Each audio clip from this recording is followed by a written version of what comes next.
नमस्कार, news point में आप सभी का स्वागत करता हूं। दोस्तों, आप जानते हैं कि आज का दिन बहुत बड़ा दिन है। बड़ा दिन इसलिए क्योंकि संसद से लेकर सड़क तक राहुल गांधी ही छाए हुए नजर आ रहे हैं। राहुल गांधी, कांग्रेस पार्टी, विपक्ष के नेता तमाम और उनके पीछे पीछे चलते हुए नजर आ रहे हैं मोदी जी के कुछ मंत्री। ये तस्वीर देखिए, एसआईआर को रद्दी की टोकरी में फेंकना। ये पहली तस्वीर देखिए, ये फाड़ रहे हैं एसआईआर को। एसआईआर यानी स्पेशल इंटेंसिव रिवीजन, ये जो बिहार में चल रहा है, जो विशेष मतदाता सूची का विशेष पुनरीक्षण कार्यक्रम चल रहा है, उस कार्यक्रम में और उसका प्रोटेस्ट आज सुबह गांधी जी की मूर्ति से लेकर यहाँ संसद भवन के अंदर, संसद परिसर के अंदर गांधी जी की मूर्ति लगी हुई है, जो पहले कहीं और लगी हुई थी, वहाँ से हटा के कहीं और किया गया है। वहाँ से लेकर मकर द्वार तक आए तमाम नेता जो सांसद हैं, और ये पहली तस्वीर आप देखिए, फाड़ रहे हैं। पहले मल्लिकार्जुन खड़गे, उनके बाद ये राहुल गांधी, फिर प्रियंका गांधी आती हैं, ये तस्वीर। इसके बाद आपको दूसरी तस्वीर जो वो है कि मोदी में दम न होने का दावा करना। राहुल गांधी ने कहा है कि मोदी में दम नहीं है और ओबीसी को उसका हक दिलवाने की शपथ लेना, और इसके साथ साथ बुलडोजर न्याय का शिकार हुए लोगों के बीच जाकर उनका दर्द बांटना। जरा वो तस्वीर भी दिखाना चाहता हूं, खासकर जो आखिर में कह रहा हूं कि बुलडोजर न्याय के। और ये तस्वीर देखिए, ये राहुल गांधी पहुंचे हुए हैं दिल्ली के झुग्गी झोपड़ी में बसने वाले, रहने वाले लोगों के 500 से ज़्यादा लोगों के घर जो हैं वो उजाड़ दिए गए हैं बुलडोजर चलाकर। ये महिला क्या कह रही है, ज़रा सुन लेते हैं। सुनाइए ज़रा, क्या यहाँ बातचीत चल रही है, सुनिए। मैं बेघर हो जाऊंगा, मैं कहाँ जाऊंगा? तीन बेटी बेटा कोई नहीं, हाथ जोड़ के निवेदन है सर, कुछ करा। अब आप आए हो, हमारा सहारा बनिए। आप देखिए हम कितना मजबूर हैं।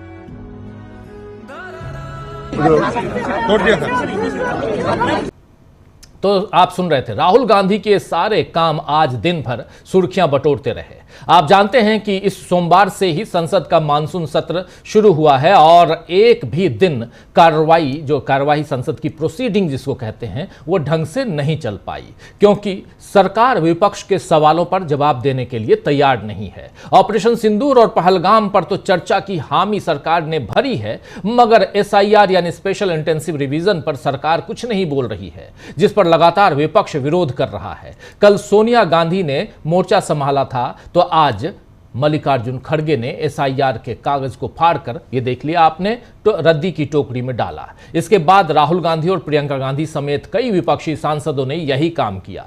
सरकार भले इसे विपक्ष का नाटक करार दे, लेकिन असल में ये विरोध का गांधीवादी तरीका है। याद कीजिए कि इसी तरह गांधी जी ने दक्षिण अफ्रीका में अंग्रेजी हुकूमत की नाफरमानी की थी, और जिसमें आखिर में रंगभेद का खात्मा और भारत की आजादी के लिए रास्ता तैयार हुआ था। इंडिया गठबंधन की विरोध की ये तस्वीरें जनता को दूर तक प्रभावित करने वाली हैं। मोदी की जी हुजूरी में लगे लोग फिलहाल दिन गिनने में लगे हैं कि मोदी ने इंदिरा गांधी से एक दिन ज्यादा का शासन कर रिकॉर्ड कायम कर लिया है, रिकॉर्ड बना लिया है। लेकिन कहीं ऐसा ना हो कि अब सत्ता के दिन वाकई गिनने लायक ही बच जाएं। वैसे भी राहुल गांधी ने आज कांग्रेस के ओबीसी सम्मेलन में खुलकर कह दिया है कि मोदी कुछ नहीं है, केवल मीडिया का फुलाया हुआ गुब्बारा है, उसमें कोई दम नहीं है। आइए जरा सुन लीजिए राहुल गांधी को, पहले शुरुआत यहीं से करते, सुनिए। नरेंद्र मोदी कोई बड़ी प्रॉब्लम नहीं,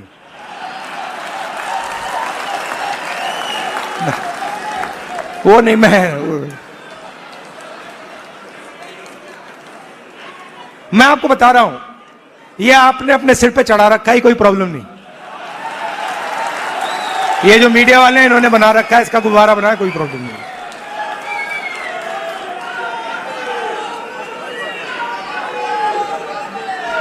अब पहले तो मैं मिला नहीं था, अब 2-3 बार मैं मिल भी लिया हूं, बात समझ गया हूं मैं, कुछ नहीं उसमें।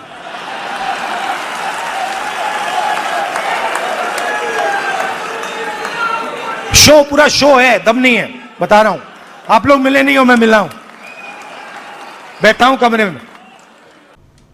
तो मोदी और मीडिया का जो सच है उसको राहुल गांधी ने बताया ही, साथ ही अपना सच भी बता दिया कि उन्होंने पहले ओबीसी की समस्याओं को न समझने की भूल की, लेकिन अब उससे वो सुधार रहे हैं। आइए जरा इस बाइट को सुनिए, बहुत गंभीर है, गंभीरता से इस बाइट को सुनने की जरूरत है और उसके बाद चर्चा और आगे बढ़ाएंगे। एसआईआर को लेकर सरकार का पक्ष क्या है, ऑपरेशन सिंदूर को लेकर सरकार का पक्ष क्या है, सबकी पोल खोलेंगे। आज जरा पहले सुन लेते हैं यहां पर राहुल गांधी कैसे अपनी पोल खोल रहे हैं, सुनिए। महिलाओं के इश्यूज पर मुझे सही नंबर मिलने चाहिए, मगर अगर मैं थोड़ा पीछे को और देखता हूं तो मुझे एक बात बिल्कुल क्लियर दिखती है कि एक चीज में मेरी कमी रही थी। भैया बोलने दो, ब्रदर बोलने दो, आप बाद में बोलना। तो एक चीज में कांग्रेस पार्टी में और मेरे अंदर भी एक चीज मैंने मिस कर दी, एक गलती मैंने की। क्या थी? जो ओबीसी वर्ग है उसका जिस प्रकार से मुझे प्रोटेक्शन करना था मैंने नहीं किया।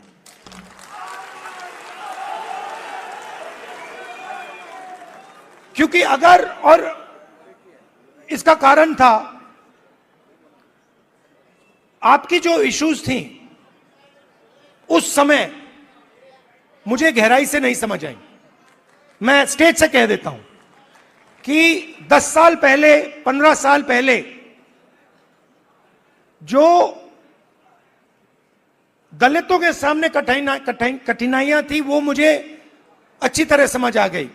वो शायद वो ज्यादा आसान है समझना, वो क्लियर है। अनटचेबिलिटी, उनकी हिस्ट्री है तो एकदम पता लग जाता है। आदिवासियों की भी इश्यूज आसानी से समझ आ जाती हैं। आप उनके इलाके में जाइए, जंगल, जल, जमीन बिल्कुल सामने दिखता है। मगर ओबीसी की जो इश्यूज हैं, जो मुश्किलें हैं, वो छुपी रहती हैं, आसानी से नहीं दिखती हैं। मेरी रिग्रेट क्या है कि अगर मुझे आपकी हिस्ट्री के बारे में, आपकी इश्यूज के बारे में थोड़ा सा भी ज्यादा मालूम होता, मैं तभी जाति जनगणना करा देता। वो निकल गया और मैं स्टेज से कह रहा हूं वो गलती है मेरी, और कांग्रेस पार्टी की गलती नहीं है, मेरी गलती है। और इस गलती को मैं ठीक करने जा रहा हूं। और एक प्रकार से अच्छा हुआ है। मैं सोच रहा था कि ठीक है भाई, गलती हो गई तो अच्छा क्या है। मैं आपको बताऊं कि अगर उस समय जाति जनगणना करवा दिया होता तो जैसा मैं अब जाति जनगणना कराऊंगा वैसा नहीं होता। तो सुन रहे थे आप, यहां साफ साफ राहुल गांधी ने किस सहजता के साथ अपनी खामियां भी बता दी। और इसी तरह दलितों के सम्मेलन में राहुल ने माना था, आप याद कीजिए, कि कांग्रेस पार्टी से गलती हुई इसीलिए दलित उससे दूर हुए। आप याद कीजिए, दलितों का सम्मेलन हुआ था, उसमें राहुल गांधी ने ये बात भी कही थी। लेकिन यहां पर आज जो बात कर रहे हैं वो साफ साफ कह रहे हैं कि अगर इसका एहसास मुझे 10 साल 15 साल पहले होता तो जाति आधारित जनगणना में उसी समय करवा दिया होता और उसको। लेकिन खैर, राजनीति करने वाले लोग अगर इसी तरह गलतियों को माने तो काफी सुधार हो सकता है और फिर किसी को खुद को भगवान कहने या कहलवाने की जरूरत ही नहीं होगी। काश मोदी इस बात को समझ सकते, लेकिन मोदी ने तो अब तक न नोटबंदी पर अपनी गलती मानी, न लॉकडाउन पर, न जीएसटी पर, न ऐसे तमाम गलतियों पर उन्होंने अपनी गलती मानी। मीडिया भी मोदी की गलतियां बताने की जगह केवल चाटुकारिता में लगा है। मगर अब विपक्ष न केवल मोदी सरकार की गलतियों को उजागर कर रहा है बल्कि उन्हें दूर करने का दावा भी कर रहा है। दिल्ली से लेकर बिहार तक इस समय एसआईआर पर जो विरोध हो रहा है वो इसी का एक एग्जाम्पल है। हालांकि जैसे राहुल गांधी और गांधी परिवार पर बीजेपी निचले स्तर के हमले करती है, वैसे ही हमले अब बिहार में तेजस्वी यादव और लालू परिवार पर हो रहे हैं। मगर राबड़ी देवी ने आज जिस तरह सम्राट चौधरी को लड़की छेड़ने वाला बताया है, बीजेपी और जेडीयू को नाली का कीड़ा बताते हुए राबड़ी देवी ने कहा है कि तेजस्वी की जान को खतरा है, उससे जाहिर हो रहा है कि बिहार में चुनावी संग्राम अब और तेज होने जा रहा है। आज 25 तारीख है दोस्तों, 25 जुलाई, और आज आखिरी दिन है बिहार में SIR का, यानी स्पेशल इंटेंसिव रिवीजन का। और चुनाव आयोग कल ही पल्ला झाड़ चुका है कि हम सब कुछ कर लिए, 100% हमारा काम हो गया है। लेकिन SIR की जो बात है वो यहां तक क्यों पहुंची हुई है, और इन सब के बीच संसद के अंदर SIR पर बहस कराने की जो बात है वो चाहता है विपक्ष की हो, लेकिन सरकार नहीं चाहती। आज क्या हुआ कि अचानक खबर आई कि राहुल गांधी और मल्लिकार्जुन खड़गे के साथ मुलाकात कर रहे हैं सदन के, राज्यसभा और लोकसभा दोनों सदनों, माफी चाहूंगा, राज्यसभा के नहीं, लोकसभा के में जो संसदीय कार्य मंत्री हैं वो, यानी किरण रिजिजू, और उनके साथ कानून मंत्री मेघवाल जी हैं। और ये चारों, यानी नेता प्रतिपक्ष लोकसभा, नेता प्रतिपक्ष राज्यसभा, और इनके साथ केंद्र सरकार के 2 मंत्री, संसदीय कार्य मंत्री और कानून मंत्री, ये चारों बैठ के इनकी मुलाकात हुई लोकसभा अध्यक्ष के साथ, ओम बिरला के साथ। फिर बाहर खबर आई, वो तस्वीर अगर हो तो तस्वीर जरूर दिखा दीजिए, मुलाकात की तस्वीर। और फिर बाहर खबर आती है कि अब चर्चा जो है स्थायी रूप से होगी, कहीं भी कोई हंगामा, विपक्ष का हंगामा जो वर्ड लिखा जाता है, हालांकि विपक्ष हंगामा नहीं कर रहा है, सत्ता पक्ष नहीं चाहता है कि सदन चले, इसलिए विपक्ष के सिर पर ठीकरा फोड़ा जा रहा है। तो विपक्ष का जो हंगामा सो कॉल्ड कहा जा रहा है, उस हंगामे पर अब फुल स्टॉप लगाकर सोमवार से चर्चा चलेगी। चर्चा क्या चलेगी? यह भी कहा गया कि ऑपरेशन सिंदूर पे भी बात होगी, 16 घंटे लोकसभा में और 9 घंटे राज्यसभा में, उसके अलावा। लेकिन SIR पर बात नहीं होगी, इसलिए क्योंकि SIR जो है वो सरकारी पक्ष नहीं है, SIR जो स्वायत्त संस्था है चुनाव आयोग, उसका पक्ष है, इसलिए इस पे बात नहीं करेंगे। आखिर क्यों नहीं करेंगे बात? लोकतंत्र है। और यहीं पे फिर से एक विरोध जो है, विरोध के स्वर और तेज होने वाले हैं। लेकिन ये 2-3 चीजें आपके सामने रखना चाहता हूं। पहली बात कि इस बैठक के बाद निकलकर लोकसभा में विपक्ष के उपनेता प्रतिपक्ष यानी गौरव गोगोई ने क्या कुछ कहा है मीडिया से, पहले उसको सुनिए। मंगलवार से आज शुक्रवार तक हमारी एक ही मांग थी कि SIR को लेकर केंद्र सरकार सदन के अंदर चर्चा करेगी, हाँ कि ना। आज 1 हफ्ता बीत गया है। आदरणीय अध्यक्ष महोदय ने कोशिश की सभी दलों को बुलाकर एक बैठक हो, लेकिन उस बैठक के बाद भी कुछ नया हमें जानने को नहीं मिला है। आज भी उस बैठक के बाद भी सरकार अपनी राय स्पष्ट नहीं कर रही कि SIR जो आज चुनाव आयोग कहना चाहता है कि पूरे देश भर में लागू होगा, उस पर सदन के अंदर चर्चा होगी कि नहीं होगी। सरकार विभिन्न तकनीकी कारणों के पीछे अपने रुख को छुपा रही है। तकनीकी कारण ये बता रही है कि अगर चुनाव आयोग और चुनावी प्रक्रिया को लेकर सदन के अंदर चर्चा होगी तो उस पर जवाब कौन देगा। तो मैं सरकार को ये परामर्श देना चाहूंगा कि इस प्रकार के बहाने मत दीजिए। आप बेशक चुनावी प्रक्रिया को लेकर एक विशेष चर्चा सदन के अंदर आयोजित करिए। सदन के नियमों में बहुत से प्रावधान हैं, जिस प्रावधानों के द्वारा आप चुनावी प्रक्रिया पर चर्चा सदन के अंदर कर सकते हैं। और किसी मंत्री या किसी मंत्रालय का दायित्व नहीं आता। उस चर्चा में सब अपना पक्ष रख सकते हैं। तो अगर मंशा है एसआईआर को लेकर सदन में अंदर चर्चा करने की, तो नियमों के तहत हो सकती है। और अगर मंशा नहीं है, वोट चोरी करनी है और चोरों की तरह चोरी छुपानी ही है, तो विभिन्न तकनीकों के द्वारा आप अपने जिम्मेवारी से पीछे भी हट सकते हैं। तो हमें लगा कि आज कुछ नया बात होगा अध्यक्ष महोदय के बैठक में। तो सुन रहे हैं, यहां कह रहे हैं कि हमें लगा कि अध्यक्ष महोदय के साथ जो बीएससी की बैठक हुई है, बिजनेस एडवाइजरी कमेटी की बैठक हुई, उस बैठक में कुछ नई बात होगी, लेकिन नई बात नहीं हुई और वही घिसी पिटी बात एसआईआर पर चर्चा नहीं करनी है। लेकिन राहुल गांधी और मल्लिकार्जुन खड़गे के साथ जब मुलाकात हुई किरण रिजिजू की और मेघवाल की, तो इन दोनों ने और इसके बाद किरण रिजिजू ने निकलकर साफ साफ कहा कि हमारी सहमति बन गई है और हम सोमवार से चर्चा की शुरुआत करेंगे ऑपरेशन सिंदूर पे। ऑपरेशन सिंदूर पे यह भी कहा जा रहा है कि इस चर्चा में लेकिन भाग नहीं लेंगे नरेंद्र मोदी। चर्चा की शुरुआत करेंगे देश के रक्षा मंत्री राजनाथ सिंह, लेकिन नरेंद्र मोदी भाग नहीं लेंगे। चलिए आगे क्या होगा वो तो देखा जाएगा, लेकिन किरण रिजिजू ने क्या कुछ कहा है सुन लीजिए उनकी जुबानी। कि सारे मुद्दे हमने सुना है और उस पे विचार होगा, लेकिन एक साथ सारे मुद्दे पे चर्चा तो हो नहीं सकता है। तो मल्टीपल डिमांड एक साथ में रखेंगे तो उससे कोई मतलब नहीं होता है। इन्होंने स्पेशल इंटेंसिव रिवीजन और कई मुद्दे हैं अलग अलग पार्टियों ने रखा है, तो मैं उसको जवाब दिया है कि पहले हम ऑपरेशन सिंदूर पे चर्चा करेंगे।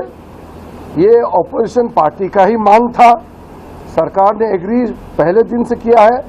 तो ऑपरेशन सिंदूर पे चर्चा पूरा करने के बाद अगले विषय क्या लेंगे उसका हम बाद में तय करेंगे। जो क्वेश्चन आंसर होता है, 0 आवर होता है, ये मेंबर का प्रिविलेज है, उसको आप डिस्टर्ब ना करें। इसलिए मंडे से लोकसभा में 16 आवर्स 16 घंटे के लिए ऑपरेशन सिंदूर पर चर्चा होगी और ट्यूसडे को राज्यसभा में फिर 16 घंटे के लिए ऑपरेशन सिंदूर पर चर्चा होगी।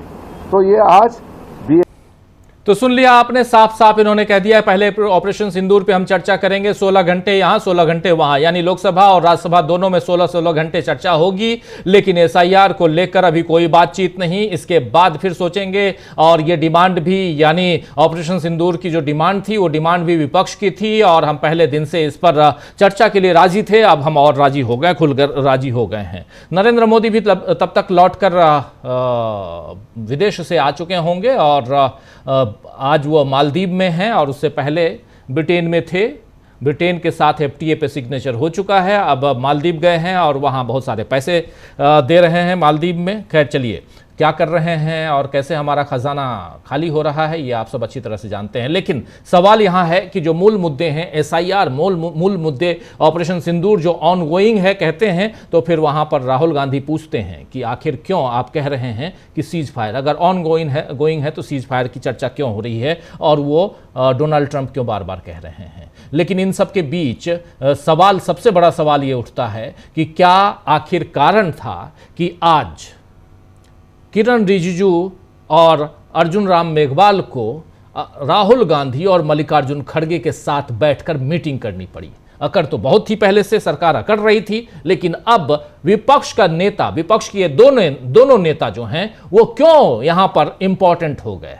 और इन सब के बीच एसआईआर को लेकर आखिर चुनाव आयोग क्या सोच रहा है और बिहार में क्या होने जा रहा है। 28 तारीख को जब आप लाइव लगातार देखेंगे डीवी लाइव पर जो चर्चा होगी सुप्रीम कोर्ट में एसआईआर को लेकर, उसमें क्या होने जा रहा है, इन सब पे हम बात करेंगे आगे। बहुत महत्वपूर्ण है। लेकिन एक तस्वीर, एक वीडियो और दिखाना चाहता हूं। वो वीडियो है राहुल गांधी जब आज ओबीसी के सम्मेलन में भाग ले रहे थे, भाषण दे रहे थे, तो उन्होंने अपनी बहन को याद किया, प्रियंका गांधी को याद किया। और प्रियंका गांधी को याद करते हुए राहुल गांधी ने साफ साफ वहां पे कहा है कि हम अगर आप प्रियंका गांधी से पूछेंगे तो प्रियंका आपको बताएंगी कि मैं कौन हूं। ये ओबीसी सम्मेलन में राहुल गांधी को यह बात कहने की जरूरत क्यों पड़ी और राहुल गांधी ने यह कहकर क्या बताने की कोशिश की है, जरा उनकी जुबानी सुन लीजिए। और बहुत कुछ है यहां पे, संसद है, बिहार है, राबड़ी देवी हैं, विपक्ष हैं, वहां पर नीतीश कुमार भी हैं, चुनाव आयोग है, नरेंद्र मोदी हैं, इतनी सारी बातें हैं दोस्तों, सब आपके सामने है। सब पर गहन चिंतन मनन के साथ आपके बीच हम पहुंचेंगे, हमारे तमाम साथी पहुंचेंगे। राहुल गांधी को सुनिए। आप मेरी बहन से पूछो, मेरी बहन से पूछो, कभी मिलोगे तो पूछना कि अगर कभी राहुल ने किसी चीज के बारे में मन बना लिया तो उस बात को वो छोड़ेगा या नहीं छोड़ेगा, वो पूछ लो उससे। मैं नहीं छोड़ने वाला। और मैं सिर्फ जाति जनगणना की बात नहीं कर रहा हूं। देखो, आप ये मत सोचो कि मैं जाति जनगणना की बात कर रहा हूं। जाति जनगणना तो पहला कदम है। मैं जो आप की जो बघेल जी ने उत्पादक शक्ति की बात की, मेरा लक्ष्य है कि उस उत्पादक शक्ति को हिंदुस्तान में रिस्पेक्ट और हिस्सेदारी मिले। यानी यहां साफ साफ रिस्पेक्ट और हिस्सेदारी की बात राहुल गांधी कह रहे हैं और बता रहे हैं कि मैं अगर कोई काम आपने सोच लेता हूं तो करके रहता हूं, और इसके लिए आपको और कुछ नहीं, अगर चाहें आप तो प्रियंका गांधी से पूछ सकते हैं। तो आइए दोस्तों, आज चर्चा करेंगे कि क्या इस बार विपक्ष और खासकर कांग्रेस पार्टी के वार और गांधीवादी लड़ाई के तरीकों का जवाब दे पाएगी बीजेपी। बहुत सारे सवाल हैं। विपक्ष का नया प्लान क्या है, और साथ साथ आखिर क्यों, बार बार कह रहा हूं, क्यों सत्ता पक्ष को विपक्ष के साथ आना पड़ा, विपक्ष के बीच बैठकर चर्चा करनी पड़ी। चलिए, हमारे साथ कुछ वरिष्ठ साथी जुड़े हुए हैं, उनसे आपका परिचय करवाता हूं, आगे बढ़ते हैं। देखिए, 5 वरिष्ठ साथी जुड़े हुए हैं। शकील अख्तर जी हैं, सीधे संसद से यहाँ पहुँचे हुए हैं। शकील जी, आपका स्वागत है। हमारे साथ उधर पटना से जुड़े हुए हैं हमारे वरिष्ठ साथी अनिल कुमार रे साहब। रे साहब, आपका स्वागत है इस कार्यक्रम में। सुनील शुक्ला जी हमारे साथ हैं। सुनील शुक्ला जी, आपका स्वागत है। प्रशांत टंडन जी और अमलेंदु उपाध्याय जी इधर दिल्ली से जुड़े हुए हैं, दिल्ली से ही जुड़े हुए हैं शकील जी भी, आप सबका स्वागत इस्तकबाल। अब तमाम दोस्तों, साथी, शुभचिंतक आप सबका जो अब तक जुड़ चुके हैं उनका भी, जो जुड़ने वाले हैं उनका भी। लंबा समय ले लिया, 25 मिनट का वक्त मैं ही भाषण दे चुका हूं, लेकिन यहां पे बहुत कुछ था जो रखना जरूरी था, इसलिए थोड़ा समय ज्यादा लिया, 10 मिनट का, माफी चाहूंगा। शकील जी, आपके पास सबसे पहले आना चाहता हूं। शकील जी, SIR फाड़ रहे थे सब, सिर्फ फाड़ के टोकरी में डाल देने मात्र से हो जाएगा? यहां किरण रिजिजू तो कह रहे हैं कि कुछ नहीं करने वाले, हम कह रहे हैं कि उस पर बाद में बात करेंगे। जो समय है, शून्यकाल जो है वो बर्बाद ना हो, उनकी चिंता शून्यकाल, 0 आवर की है चिंता उनकी चिंता SIR की नहीं है, वोटरों की नहीं है। जहां बैठे हुए हैं हमारे साथी अनिल कुमार रे साहब, वहां की चिंता नहीं है। क्या कुछ हुआ आखिर आज संसद में, शकील जी? आज का दिन जो है, बहुत सारी घटनाएं हुई। शुरुआत, जैसा कि आपने बताया, संसद में सारे विपक्ष के नेता गांधी जी की प्रतिमा पर इकट्ठे हुए हैं, और जैसा आप कह रहे थे, कहीं और रख दी गई है उसको। ये सामने थी संसद के, जो पुरानी संसद है उसके, सब लोग आते थे, गांधी जी को प्रणाम करते थे और संसद में आते थे। अब उसको पिछवाड़े ले जाया गया है। लेकिन आज विपक्ष वहां पर भी पहुंचा, और वहां जाके उसने गांधी जी को प्रणाम करके, गांधी जी की प्रेरणा से अपना जो है प्रदर्शन शुरू किया और मकर द्वार तक आया। और इस बीच जो है उन्होंने जो SIR का जो फॉर्म है, उसके पर्चे जो हैं उसको फाड़ के ये बताया है कि हम इस SIR को नहीं मानने वाले। SIR इस समय एक बहुत बड़ा मुद्दा है, और बिहार का चुनाव होने वाला है। और आज का जो इसके बाद OBC सम्मेलन था, जिसको कांग्रेस ने नया नाम दिया है भागीदारी न्याय सम्मेलन, और जिसके आपने वीडियो दिखा है, बहुत महत्वपूर्ण वीडियो दिखा है, वो सब उसी तरफ जाते हैं। देखिए, आज राहुल ने जो सबसे बड़ी बात कही है, और जिसको लेकर उनके कार्यकर्ताओं में और OBC सम्मेलन में जो लोग आए थे, जिनमें से बहुत सारे कांग्रेसी नहीं थे, सिर्फ OBC थे, अति पिछड़ा भी थे उनमें से, उनमें एक नया उत्साह आया है। राहुल ने बात को शुरुआत इस तरह करी। राहुल आजकल सीधे जनता से या पत्रकारों से संवाद करते हुए बात करते हैं। राहुल ने वहां इस तरह बात शुरू करी कि आपको मालूम है कि सबसे बड़ी समस्या क्या है, और लोगों ने कहा नरेंद्र मोदी। राहुल ने कहा नहीं, एक गुब्बारा है ये, खाली एक शो है, इसमें दम नहीं है कुछ भी। मैं जानता हूं उसको, आप लोगों को लगता है। राहुल का बड़ा स्पष्ट संकेत था कि मोदी जी जो हैं इस मीडिया के जरिए फुलाए हुए गुब्बारे हैं और ये लंबे समय तक नहीं चलेंगे। और ये एक सच्चाई अब दिखने लगी है सामने।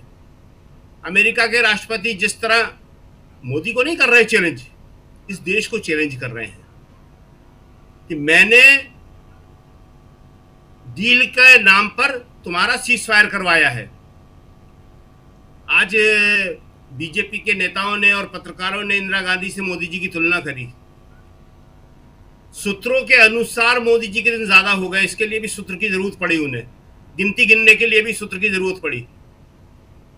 आज 25 जुलाई है, शुक्रवार, सूत्रों के अनुसार। इतनी हिम्मत नहीं बची है कि अपने आप कह सकें कि ये है। अरे इंदिरा जी से तुलना करना है तो इस पैमाने पर करो कि इंदिरा जी ने अमेरिका को किस तरह लताड़ा था। यही मौका था पाकिस्तान वाला 1971, 50 साल पहले, 54 साल पहले। यही पैमाना, यही मुद्दा, यही माहौल अमेरिका ने दखल देने की कोशिश की थी, दखल दे भी नहीं पाया था। और इंदिरा जी ने कहा था कि तुम्हारा 7वां बेड़ा जिसमें तुम्हें बहुत गर्व है पहुंचा दो, और भी पहुंचा दो, 8वां भी पहुंचा दो। लेकिन मैंने अपने देश के लिए ये ठान लिया है कि मैं पाकिस्तान को सबक सिखाऊंगी। और उन्होंने सिखा दिया, 2 टुकड़े कर दिए। आज यहां 25 बार 26 बार, किसी को गिनती याद नहीं है। ट्रंप साहब कहते हैं, और कल पूछा था राहुल गांधी ने कि किस अधिकार से कहते हैं, तो आज जो उन्होंने कहा कि ये जो मोदी जी हैं ये गुब्बारा है और मीडिया के द्वारा बनाए गए हैं, कुछ भी नहीं है। और ये सच है। अगर मीडिया एक दिन समर्थन न करे, एक दिन समर्थन न करे, तो लोगों के सामने सच्चाई आ जाएगी जी। मगर अफसोस ये है कि लोगों के सामने सच्चाई नहीं है। तो आज का दिन जो है इस मामले में बहुत बड़ा है। भाषण में बहुत सारी चीजें हैं जो आपने दिखाई, उसमें ये बात खास है कि राहुल ने कहा कि ओबीसी का क्या महत्व है, और मैं इसे पहचान नहीं पाया जिसका आप जिक्र कर रहे थे कि दलितों के मामले में भी ऐसा कहा था। ये इसी साल जनवरी की बात है, दलित इन्फ्लुएंसर की एक मीटिंग थी, उसमें राहुल ने कहा था कि दलितों के साथ जो है हमें जो करना था नहीं कर पाया। लेकिन ये एक हर उस आदमी की होती है जो 50 रन से ऊपर बनाता है, 70 बनाता है, 80 बनाता है और कहता है यार इस बार मैं सेंचुरी नहीं बना पाया। जब सेंचुरी बना लेता है तो उसको लगता है मैं डबल सेंचुरी नहीं मार पाया। अच्छे बैट्समैन की प्रॉब्लम होती है। राहुल ने दलितों के लिए भी किया, ओबीसी के लिए भी किया, और करने के लिए बहुत काम है। और ये बात सच है कि ओबीसी की समस्याएं जो हैं वो बहुत अलग तरह की हैं, वो दलित और आदिवासियों की तरह नहीं है। सामान्य तौर पे उन्हें देखना, समझना, उनको दूर करने के उपाय एक गहराई मांगते हैं, और राहुल वो कर रहे हैं। बिहार के चुनाव में ये बात ओबीसी, दलित, आदिवासी एक तरफ और वर्सेस अन्य एक तरफ का चुनाव बीजेपी ने बना दिया है। बीजेपी उसको उस रंग में ले गई है। जिस तरह उन्होंने लालू यादव पर हमला किया है, ये चुनाव उन्होंने ओबीसी, दलित और आदिवासी को एक कर दिया है जी। देखिए राहुल जो है उनके काम में एक पूरा सीक्वेंस है। आज ही उन्होंने ये कहा, ये ट्वीट किया कि केंद्रीय विश्वविद्यालयों में 80% से ज्यादा प्रोफेसर्स के पद खाली हैं, और उनका ये साजिश है ताकि उन्हें नीति निर्माण में शामिल न करना पड़े, उन्हें शिक्षा से दूर रखा जाए, रिसर्च से दूर रखा जाए। देखिए एक बहुत बड़ी साजिश है। आज मायावती इसको नहीं समझ रही है। आज मायावती जो है इस बात के लिए केंद्र सरकार का धन्यवाद कर रही है कि आपने कह दिया, हम मान गए कि आप समाजवाद और धर्मनिरपेक्षता शब्द को संविधान से नहीं हटाओगे। लेकिन वो ये भूल गई कि आरक्षण के लिए भी मोदी जी ने कहा था, आरक्षण को जिस तरह कमजोर किया गया, नौकरी खत्म कर दी, आरक्षण कहां से होगा। और आज ही राहुल ने कहा है कि केंद्रीय विश्वविद्यालयों में नॉट फाउंड सुटेबल एनएफएस के नाम पर दलित आदिवासी और ओबीसी को किस तरह दूर रखा जा रहा है। तो आज का जो कांग्रेस का ये सम्मेलन था, भागीदारी न्याय सम्मेलन, वो बहुत ही महत्वपूर्ण है। तो आज के घटनाक्रम में बहुत सारी बातें, एक लास्ट बात कह के हम अपनी बात खत्म करेंगे। जो ब्रिटेन के साथ डील हुई है उसको आज सारे अखबारों ने इस तरह छापा है, मीडिया ने इस तरह बताया है जिससे भारत को कोई फायदा हो रहा है। फायदा ब्रिटेन का है। ब्रिटेन की शराब यहाँ पे आएगी सस्ती, उससे भारत को फायदा बता रहा है अखबार। उस पर बात करेंगे शकील जी बात करेंगे वो।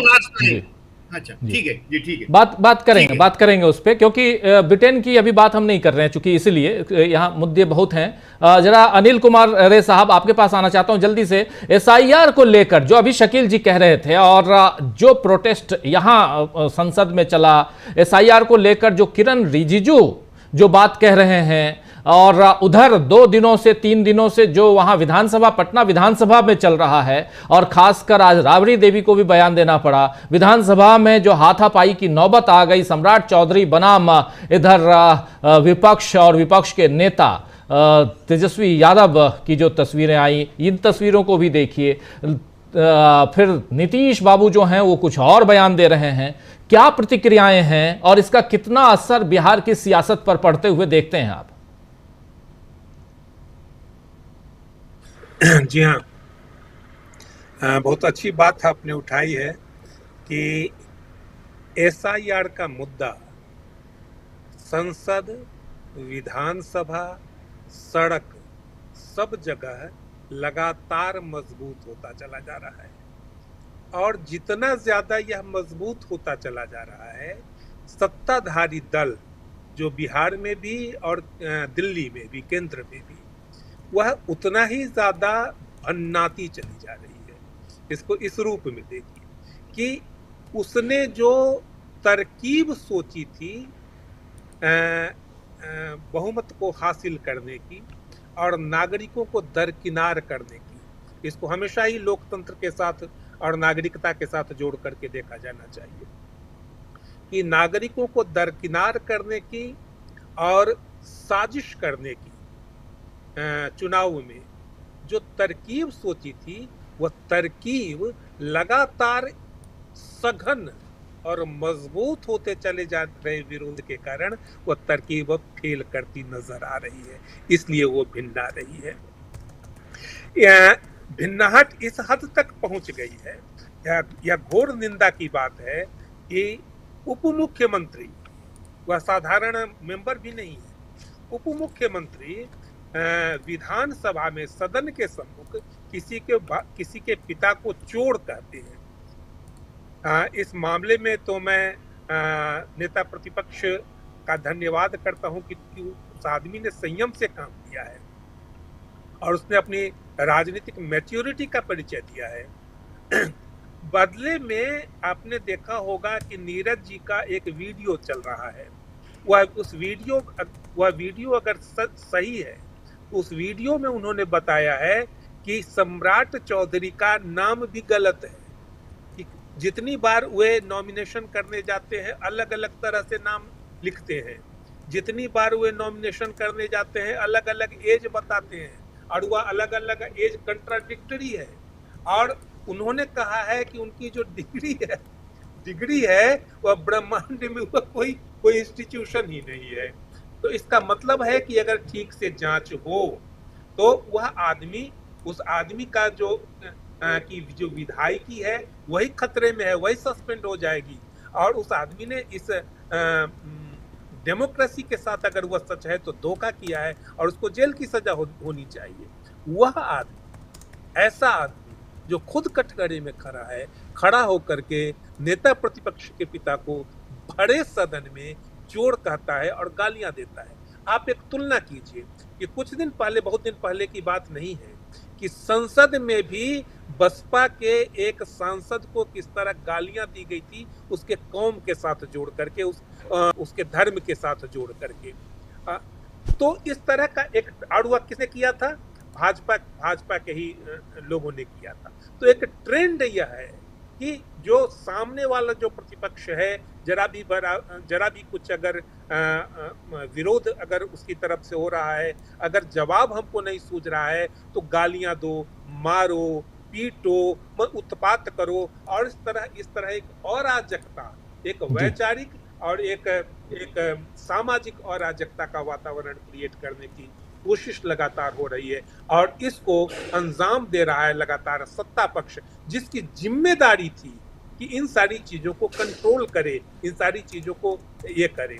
दूसरी तरफ मैं इंगित करना चाहता हूँ कि अभी जो विधानसभा के बिहार में चुनाव होने जा रहे हैं, और यह सब जो चुनाव की घोषणा के पहले ही यह जो गाली गलौज और यह माँ बाप को गाली और बहन को गाली देने की जो परंपरा शुरू हो रही है, तो आप इसको देखिए कि हमारी राजनीति किस तरफ चली जा रही है। एक तरफ विपक्ष मुद्दों को उठाता है। अभी राहुल गांधी की आपने बात की कि राहुल गांधी जी ने वहां पर जो एक वर्ग है, एक समूह है इस देश का, उसकी जो परेशानियां हैं, उस परेशानियों की बात करना चाहते हैं, उस परेशानियों को इंगित करना चाहते हैं, और किस सहजता और सरलता के साथ हंस हंस करके बात कर रहा है। दूसरी तरफ यह सत्ता पक्ष है कि अगर कोई परेशानी की बात करता है तो उसको गाली गलौज पर उतारू हो जाता है।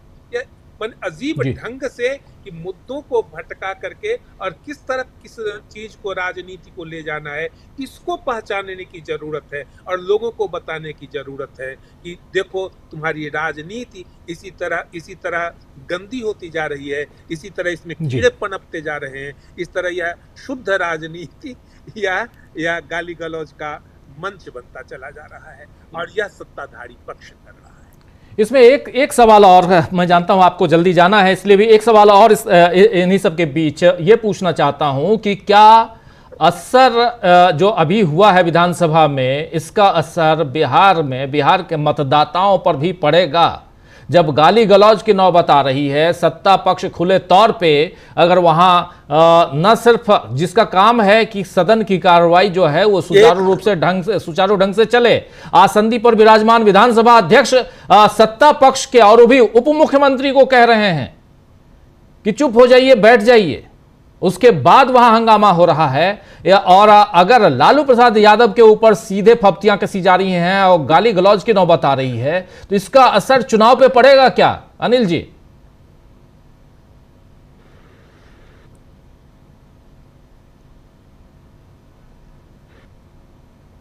आवाज आ रही है? जी, एकदम इसका असर चुनाव पर पड़ रहा है और लोगों के असंतोष पर इसका पड़ रहा है। यह मैं कहना चाहता हूं कि जो राजद के या महागठबंधन के पक्ष के लोग हैं, उनके भीतर तो इस बात के लिए असंतोष भारी हुआ ही है। इसके बावजूद जो उसके पक्ष के, सत्ता पक्ष के जो लोग हैं और इस तरह की नीचतापूर्ण व्यवहार को, इसको तो लफंगई कहेंगे, कि इस तरह के लफंगई का प्रदर्शन करते हुए अगर कोई देखेगा तो उस पक्ष के भी जो सभ्य लोग हैं उनके भीतर वह मोह का जो बादल है, जो उनको जकड़े हुए है, कि वह मोह का बादल ऐसा फट रहा है। कई लोगों से मैंने बात की है और वे लोग अपना असंतोष जाहिर करते हुए इस बात को कहते हैं कि बताइए ये क्या हो रहा है, सदन है सो इसी बात के लिए है, सो किसी के माँ बाप भाई बहन को गाली देने की वह जगह है, वहाँ मुद्दे उठाने की जगह है, बहस करने की जगह है, तर्क करने की जगह है, कि वह माँ बाप को गाली देने की जगह है। जी बिल्कुल, बहुत बहुत शुक्रिया अनिल जी। जी बहुत शुक्रिया जी। व्यापक असर है, आने वाले समय में इस पे और भी हम चर्चा करेंगे और ग्राउंड रियलिटी क्या है SIR की, वो भी हम आप तक पहुंचाएंगे। सुनील शुक्ला जी, जल्दी से आपके पास आना चाहता हूं, फिर प्रशांत जी आपके पास आता हूं। सुनील जी, इधर जो चल रहा है, दिल्ली में जो चल रहा है और खासकर SIR पर जिस ढंग से प्रोटेस्ट चल रहा है, ऑपरेशन सिंदूर तो जारी है, ये कहकर सिर्फ पीछा छुड़ा लेना, लेकिन अब कम से कम सरकार इस पर मानी है कि हम चर्चा करवाएंगे, जैसे किरण रिजिजू कह रहे थे। मगर आपने सुना गौरव गोगोई का बयान भी, जब बिजनेस एडवाइजरी कमेटी BSE की बैठक से निकल के वो आए और उन्होंने मीडिया से चर्चा की, तो उन्होंने साफ साफ निराशा जताई। वो जो निराशा जता रहे थे गौरव गोगोई, उसमें बहुत सारी ऐसी बातें थी जो साफ दिखाई दे रही हैं कि पहला सप्ताह जिस ढंग से बीता है वैसे ही दूसरा सप्ताह भी बीतने वाला है। भले सोमवार और मंगलवार को ये चर्चा करवा लें, लेकिन उसी सोमवार को उधर एसआईआर पे सुप्रीम कोर्ट में भी चर्चा होनी है। आप कैसे देखते हैं विपक्ष की यहां एकता को? पहला सवाल। दूसरा सवाल, उधर राहुल गांधी जो आज भाषण दे रहे थे, उस भाषण को भी डिकोड करने की जरूरत है, और उसमें ओबीसी पर। ये दो सवाल जल्दी से। धन्यवाद राजीव जी। सदन में, संसद में जो कुछ भी हो रहा है, यह आज जो बयान आया है, आज जो बैठक हुई है विधानसभा लोकसभा अध्यक्ष के साथ, यह बताता है कि सरकार इस माहौल को लंबे समय तक चलने देने की स्थिति में है नहीं। शुरू में उन्होंने जो माहौल बनाने का प्रयास किया, एक नैरेटिव बनाने की कोशिश की कि विपक्ष व्यवधान पैदा कर रहा है, विपक्ष हंगामा कर रहा है, विपक्ष बहस से भाग रहा है। यह बात नीचे तक लोगों के बीच में स्वीकार्य नहीं हो पाई कि आखिर विपक्ष जो बात कह रहा है, विपक्ष तो बहस की बात कर रहा है, चर्चा की बात कर रहा है, सरकार चर्चा करने के लिए तैयार नहीं है, नियमों उपनियमों का हवाला देकर के उसको टालने की कोशिश कर रही है। तो यह बात जो सरकार 2 दिन से 3 दिन से चलाने की कोशिश कर रही थी, लगातार वे कर रहे थे कि विपक्ष भाग रहा, हम तो चर्चा करने के लिए तैयार है। सरकार जब चर्चा करने के लिए तैयार है, विपक्ष उसी चीज की मांग कर रहा है, तो कौन सा व्यक्ति स्वीकार कर लेगा कि विपक्ष भाग रहा? तो वह इनका नैरेटिव चल नहीं पाया। आज इनकी मजबूरी हो गई कि वह विपक्ष के साथ बैठ करके चर्चा करें और अपनी बहस की एक रूपरेखा तय करें। अब नहीं समझ, अब जब ये चर्चा करने आ रहे हैं, तब क्या इनको नहीं लग रहा है कि नहीं, सदन के जितने भी पक्ष हैं, प्रश्नकाल भी चलना चाहिए, 0 आवर भी चलना चाहिए, धाराकरण प्रस्ताव भी चलना चाहिए, सब कुछ चलना चाहिए। तब बात नहीं समझ, क्योंकि विपक्ष जिस तरीके से हमलावर था इस मुद्दे को लेकर के, और सरकार टालने की कोशिश कर रही थी, उससे सरकार का ही राजनीतिक नुकसान था, उसका ही नैरेटिव कमजोर हो रहा था। तो विपक्ष की एकता ने सरकार को घुटनों के बल ला दिया कि आप आकर के और ये बात करने लगे कि आप सरकार बहस के लिए तैयार है। और जब ये प्रधानमंत्री उसमें शामिल होने के लिए तैयार भी नहीं होंगे, क्योंकि वो एक ऐसा विषय है कि भारतीय जनता पार्टी कभी नहीं चाहेंगे कि उस पूरे विवाद के केंद्र में प्रधानमंत्री शामिल, प्रधानमंत्री का नाम आवे। प्रधानमंत्री को एक अपराजय योद्धा की तरह से, एक बिना किसी गलती को करने वाले एक नेता के रूप में जो उनकी छवि बनाने की भारतीय जनता पार्टी कोशिश करती रही है, उस कोशिश को ही वो जारी रखेगी। तो किसी कीमत पर उनको बहस में नहीं लाएगी। वो मणिपुर के भी चर्चा में कभी नहीं लाई, और किसी भी ऐसे बहस में चर्चा में नहीं लेकर के आई जो विवाद पैदा करते थे, सरकार के निर्णयों पर सवाल पैदा करते थे। प्रधानमंत्री जी ने अपनी तरफ से कोई निर्णय ले लिया, वो अलग की बात, तो लोगों ने स्वीकार कर दिया। जैसे आप कृषि कानूनों की बात कर लीजिए, लेकिन कृषि कानूनों में जिस तरीके से उन्होंने घोषणा की, उसमें से कहीं भी वो अपने आप को बैकफुट पर जाता हुआ नहीं दिखाना चाहते थे। लेकिन आज ये जो पहलगाम का मसला है, चाहे वो युद्ध विराम का मसला है, चाहे डोनाल्ड ट्रंप के हस्तक्षेप का सवाल है, चाहे ऑपरेशन सिंदूर में जो सेना के अधिकारियों की तरफ से बातें आई हैं, इस किसी विषय पर रक्षा मंत्री को ही सरकार आगे करेगी। लेकिन उसका बहस के लिए तैयार होना यह निश्चित रूप से विपक्ष की एकता की बहुत बड़ी उपलब्धि है। अब रही बात एसआईआर की, निश्चित रूप से सवाल सही है कि मामला भी निर्वाचन आयोग का है, निर्वाचन आयोग की तरफ से जवाब कौन देगा। लेकिन सदन का सेंस ऑफ द हाउस एक शब्द होता है कि सदन चाहता क्या है, यह तो कन्वे करते हैं यार। ढेर सारे ऐसे विषयों पर सदन पर चर्चा करती है जिसमें सरकार को जवाब नहीं देना होता, वो संवैधानिक संस्थाओं के लिए बातें होती हैं। लेकिन सेंस ऑफ द हाउस क्या है, यह तो कन्वे कर सकते हैं आप। अब उस पर चर्चा कीजिए, और सदन क्या चाहता है, सदन में किस तरह की राय है, वो निर्वाचन आयोग को बता दीजिए कि इस पूरे निर्वाचन आयोग की इस पूरी प्रक्रिया को सदन किस रूप में देख रहा है, सदन संसद की राय क्या है। तो इससे तो आप नहीं भाग सकते। निश्चित रूप से ठीक है, आप इसका जवाब दीजिए चाहे मत दीजिए, लेकिन आपकी जो भारतीय जनता पार्टी ने जो इस पूरे मुद्दे पे रुख अख्तियार कर रखा है, उसे तो साफ साफ लग रहा है कि वो एसआईआर के पक्ष में खड़ी है। उसने एसआईआर की आलोचना नहीं की, एसआईआर के लिए लगाई गई शर्तों की आलोचना नहीं किया, उसने निर्वाचन आयोग के द्वारा लादी गई शर्तों का कभी उसने विरोध नहीं किया। तो सरकार तो बाकायदा एसआईआर के पक्ष में खड़ी दिखाई पड़ती है, भारतीय जनता पार्टी पक्ष में दिखाई पड़ती है। तो यह नहीं कह सकती है कि हम इस पर इसलिए नहीं चर्चा कराना चाहते कि उसका जवाब कौन देगा। सरकार तो उसके पक्ष में खड़ी दिखाई पड़ती है, आप मत जवाब दीजिए। सरकार के द्वारा जो उठाए जा रहे, विपक्ष के द्वारा जो उठाया जा रहा है सवाल है, निर्वाचन आयोग की तरफ से कोई जवाब नहीं दे सकता, ठीक है, कोई बात नहीं। लेकिन सदन की राय क्या है, सदन एसआईआर के बारे में क्या सोचता है, यह तो आप निर्वाचन आयोग को कन्वे कर सकती है सरकार, और इसका बाकायदे प्राविधान भी है। इसलिए वह इस बात को कह के नहीं बच सकती कि इसमें सरकार की कोई भूमिका नहीं है। राहुल गांधी का जो बयान है, राहुल गांधी का वह बयान उनके जातीय जनगणना के बयान का, की घोषणा का बहुत लंबा विस्तार है। वो साफ साफ वो स्वीकार करते हैं कि जिस जातीय जनगणना की राजनीति को आगे बढ़ाने की कोशिश कर रहे हैं, उसके पीछे का मतलब और मकसद क्या है। जो पिछड़े वर्ग के बारे में उन्होंने कहा, वह जातीय जनगणना की राजनीति का एक ही बहुत ही जिस ओर ले जाना चाहते हैं वो उनका वक्तव्य है। और उन्होंने बड़ी साफगोई के साथ स्वीकार भी किया कि पिछले दिनों भारत में कांग्रेस पार्टी के द्वारा इसका उतना महत्व नहीं दिया गया, या यह विषय उपेक्षित रह गया, और उस उपेक्षित विषय के साथ वो आज खड़े हैं। तो वो एक पिछड़े वर्ग के लोगों को उन्होंने साफ संदेश देने की कोशिश की कि कांग्रेस पार्टी का उस पिछड़े वर्ग के साथ होने का मतलब देशव्यापी नीति का होगा। वो हर राज्य में इस विषय के साथ खड़े होंगे, पिछड़ों के मुख्य धारा में लाने की बात करेंगे। उन्होंने एक बहुत ही शानदार शब्द का प्रयोग किया कि निर्णय की प्रक्रिया में शामिल करेंगे, नीतिगत फैसलों की प्रक्रिया में शामिल करेंगे। यह एक तरह से खुला संदेश है कि कांग्रेस की राजनीति पिछड़ों को न केवल मुख्य धारा में शामिल करना है, उनके पिछड़ेपन को दूर करना है, उनके सामाजिक आर्थिक स्थितियों से उनको बेहतर स्थिति उनको दिलाना है, बल्कि राजनीतिक रूप से उनको मजबूत करना है, राजनीतिक प्रक्रिया में उनकी भागीदारी को बढ़ाना। और यह पिछड़े वर्ग के लोगों की बहुत बड़ी अभिलाषा, वह पूरी तरह से लगातार एकजुट इसीलिए होते हैं कि उनको, क्योंकि आर्थिक रूप से कोई कमजोरी उनके पास नहीं है। खेती किसानी के मामले में जबरदस्त उनकी दखलंदाजी है, उपलब्धि है, अच्छे खासे खेतिहर है। गैर जो कृषि कार्य है उसमें उनका बहुत बड़ा योगदान है और उनका बहुत बड़ा अंश है।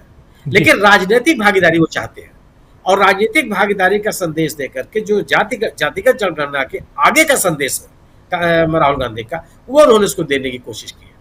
और ये मेरा अपना मानना है कि सांप्रदायिकता की राजनीति को कमजोर करने की ये एक बहुत बड़ी पहल है। एक हिंदुत्व की राजनीति से लोगों को निकालने और एक मजबूत राजनीतिक धरातल देने की एक बहुत बड़ी पहल है, बहुत बड़ी राजनीतिक कोशिश है।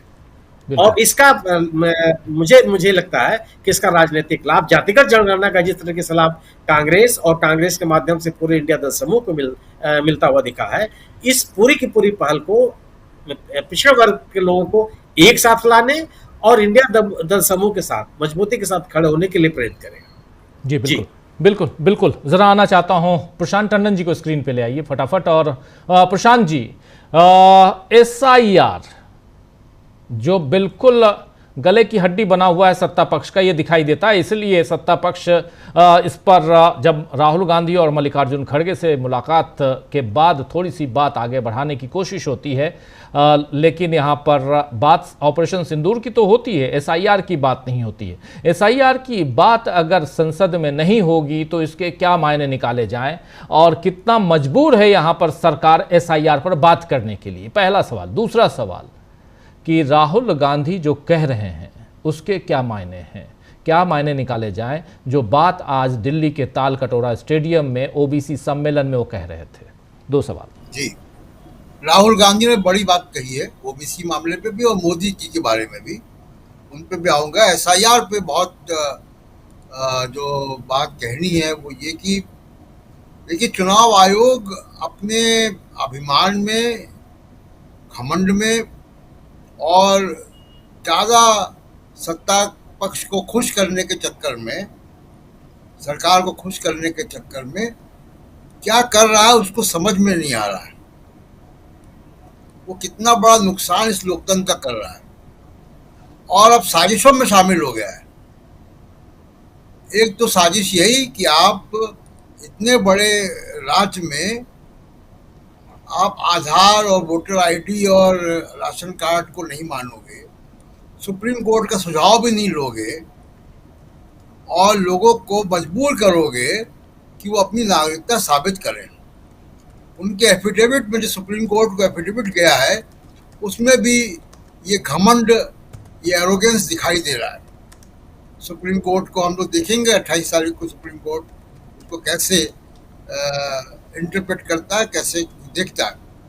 लेकिन दूसरी साजिश जो कर रहे हैं, जो राहुल गांधी जब आरोप लगाया कर्नाटक के बारे में कि हमने कर्नाटक के लोकसभा चुनाव की तफ्तीश की है, एक जांच की है, और उस जांच में बहुत ही चौंकाने वाले नतीजे आए हैं कि कैसे चुनाव आयोग चुनाव में धांधलियां कर रहा है।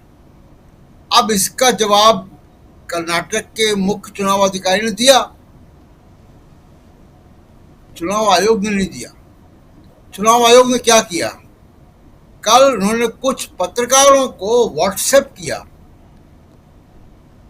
और जो बातें व्हाट्सएप में लिखी वो प्रेस रिलीज का हिस्सा नहीं है और ना वो चुनाव आयोग ने इसको आधिकारिक रूप से बोला। तो ये सूत्रों की बात होती है, ये सूत्र ऐसे काम करते हैं कि उन्होंने आरोप लगाया कि कांग्रेस तब क्यों चुप थी और तमाम सब बातें, लेकिन सेलेक्टिव कुछ पत्रकारों को उन्होंने व्हाट्सएप किया चुनाव आयोग ने। ये संवैधानिक संस्था का काम है ये करना, अफवाहें फैलाना, खबरें प्लांट करना विपक्ष के खिलाफ। आपके पास प्लेटफॉर्म है, आपके पास प्रेस इंफॉर्मेशन ब्यूरो में इलेक्शन कमीशन का अधिकारी होता है, आप उसके मार्फत सारी बात करें। आपके पास सोशल मीडिया के हैंडल्स हैं, उस पर बात करें आप। ये सेलेक्टिव कुछ पत्रकारों को आप अगर संदेश भेज रहे हैं तो ये साजिश है, फिर आप राजनीति कर रहे हैं। दूसरी इलेक्शन कमीशन जो बड़ी गलती कर रहा है, देखिए पूरा विपक्ष, इंडिया गठबंधन पूरा विपक्ष उनके सामने खड़ा है। प्रशांत राजीव जी, कुमार भी ये प्रशांत जी, आपको पता है कितने वोटर्स काट दिए गए बिहार में?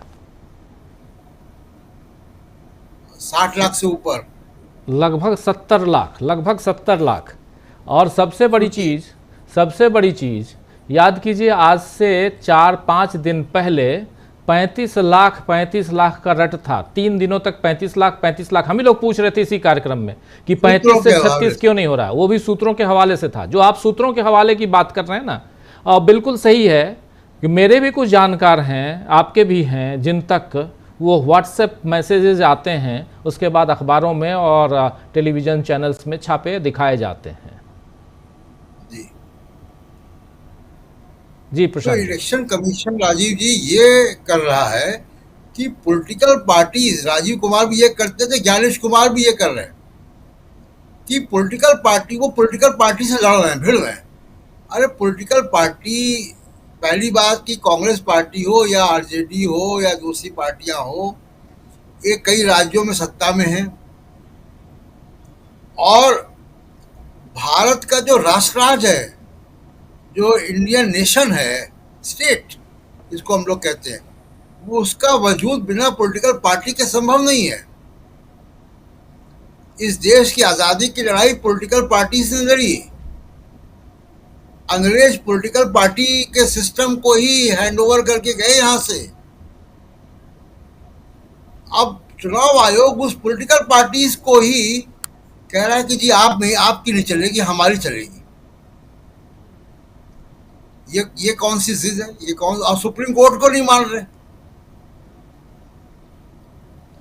सुप्रीम कोर्ट के सुझाव को जो एफिडेविट गया है वो कितना, जिसमें दिखाई दे रहा है कितनी एरोगेंस है जी, कि हम तो ये करेंगे, ये नागरिकता का वो नहीं है पहचान, तो फिर क्या पहचान नागरिकता की है। तो इलेक्शन कमीशन ऐसे लाखों करोड़ों लोगों को मतदाता सूची से बेदखल करके, नागरिकता से वंचित करके, जो 80 लाख की बात कर रहे हैं, उनके बारे में पूछा जाए कि वो किस देश के नागरिक हैं, क्या घोषित तौर पे अभी तक एक भी विदेशी की घोषणा नहीं हुई इलेक्शन कमीशन की प्रेस रिलीज में। इलेक्शन कमीशन ने आज तक पूरे महीने बीत गए जो खबर चला रहे थे कि म्यांमार के लोग मिले हैं, विदेशी जो है बांग्लादेशी मिले हैं, विदेशी जो है नेपाली मिले हैं, ये जो विदेशियों की बात आप कर रहे थे, तो एक भी विदेशी नहीं मिला अभी तक। एक का भी नाम पता नहीं क्यों छोड़ रखा है। जब इतने हैं तो कुछ नाम तो बताना चाहिए चुनाव आयोग को। और सूत्रों के हवाले से जा रही विदेशी की बातें। मैं पहले दिन से चैलेंज कर रहा हूं कि चुनाव आयोग 5 ऐसे मतदाताओं के नाम और फोटो और नाम प्रकाशित कर दे जो उसने पता लगाए कि विदेशी हैं। अब तो लगभग 1 महीना हो गया इस पूरे कार्यक्रम को होते हुए, तब आपको एक भी विदेशी नहीं मिला जिस बहाने को आपने पूरे बिहार को जो है काम धाम छोड़ के लोग, ये बेचारे गरीब लोग 100-100 300 रुपए घूस देकर मुश्किलें झेल कर किसी तरह डॉक्यूमेंट कर रहे हैं। उसमें भी 80 लाख आप लोग कह रहे हैं कि ये अभी इनका केस डाउटफुल है। और अभी आप देखिएगा 1 अगस्त से 1 सितंबर के बीच में क्या होगा। तो जो इलेक्शन कमीशन कर रहा है, चुनाव में क्या मुद्दा बनेगा और लालू प्रसाद यादव को जिस तरह से कहा गया वो बहुत बड़ा मुद्दा होगा, और चुनाव आयोग में ये भी मुद्दा होगा। शायद इसका इतना असेसमेंट नहीं था कि इसका इतना विरोध हो जाएगा या ये बात इतनी हाथ से निकल जाएगी। दूसरी बात, राहुल गांधी ने जो आज नरेंद्र मोदी के बारे में कहा और बार बार कहा और मखौल उड़ाते हुए कहा कि कुछ नहीं है, सुनवा दे तो अच्छा रहेगा। जी अभी सुनवाते हैं, अभी सुन लेते हैं राहुल गांधी ने मीडिया और मोदी के ऊपर क्या कुछ कहा है, जरा सुन लीजिए। मीडिया, मोदी, गुब्बारा किसका, सुनिए। नरेंद्र मोदी कोई बड़ी प्रॉब्लम नहीं,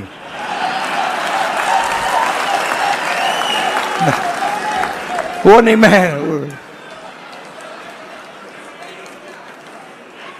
मैं आपको बता रहा हूं, ये आपने अपने सिर पे चढ़ा रखा है, कोई प्रॉब्लम नहीं। ये जो मीडिया वाले हैं इन्होंने बना रखा है, इसका गुब्बारा बनाया, कोई प्रॉब्लम नहीं।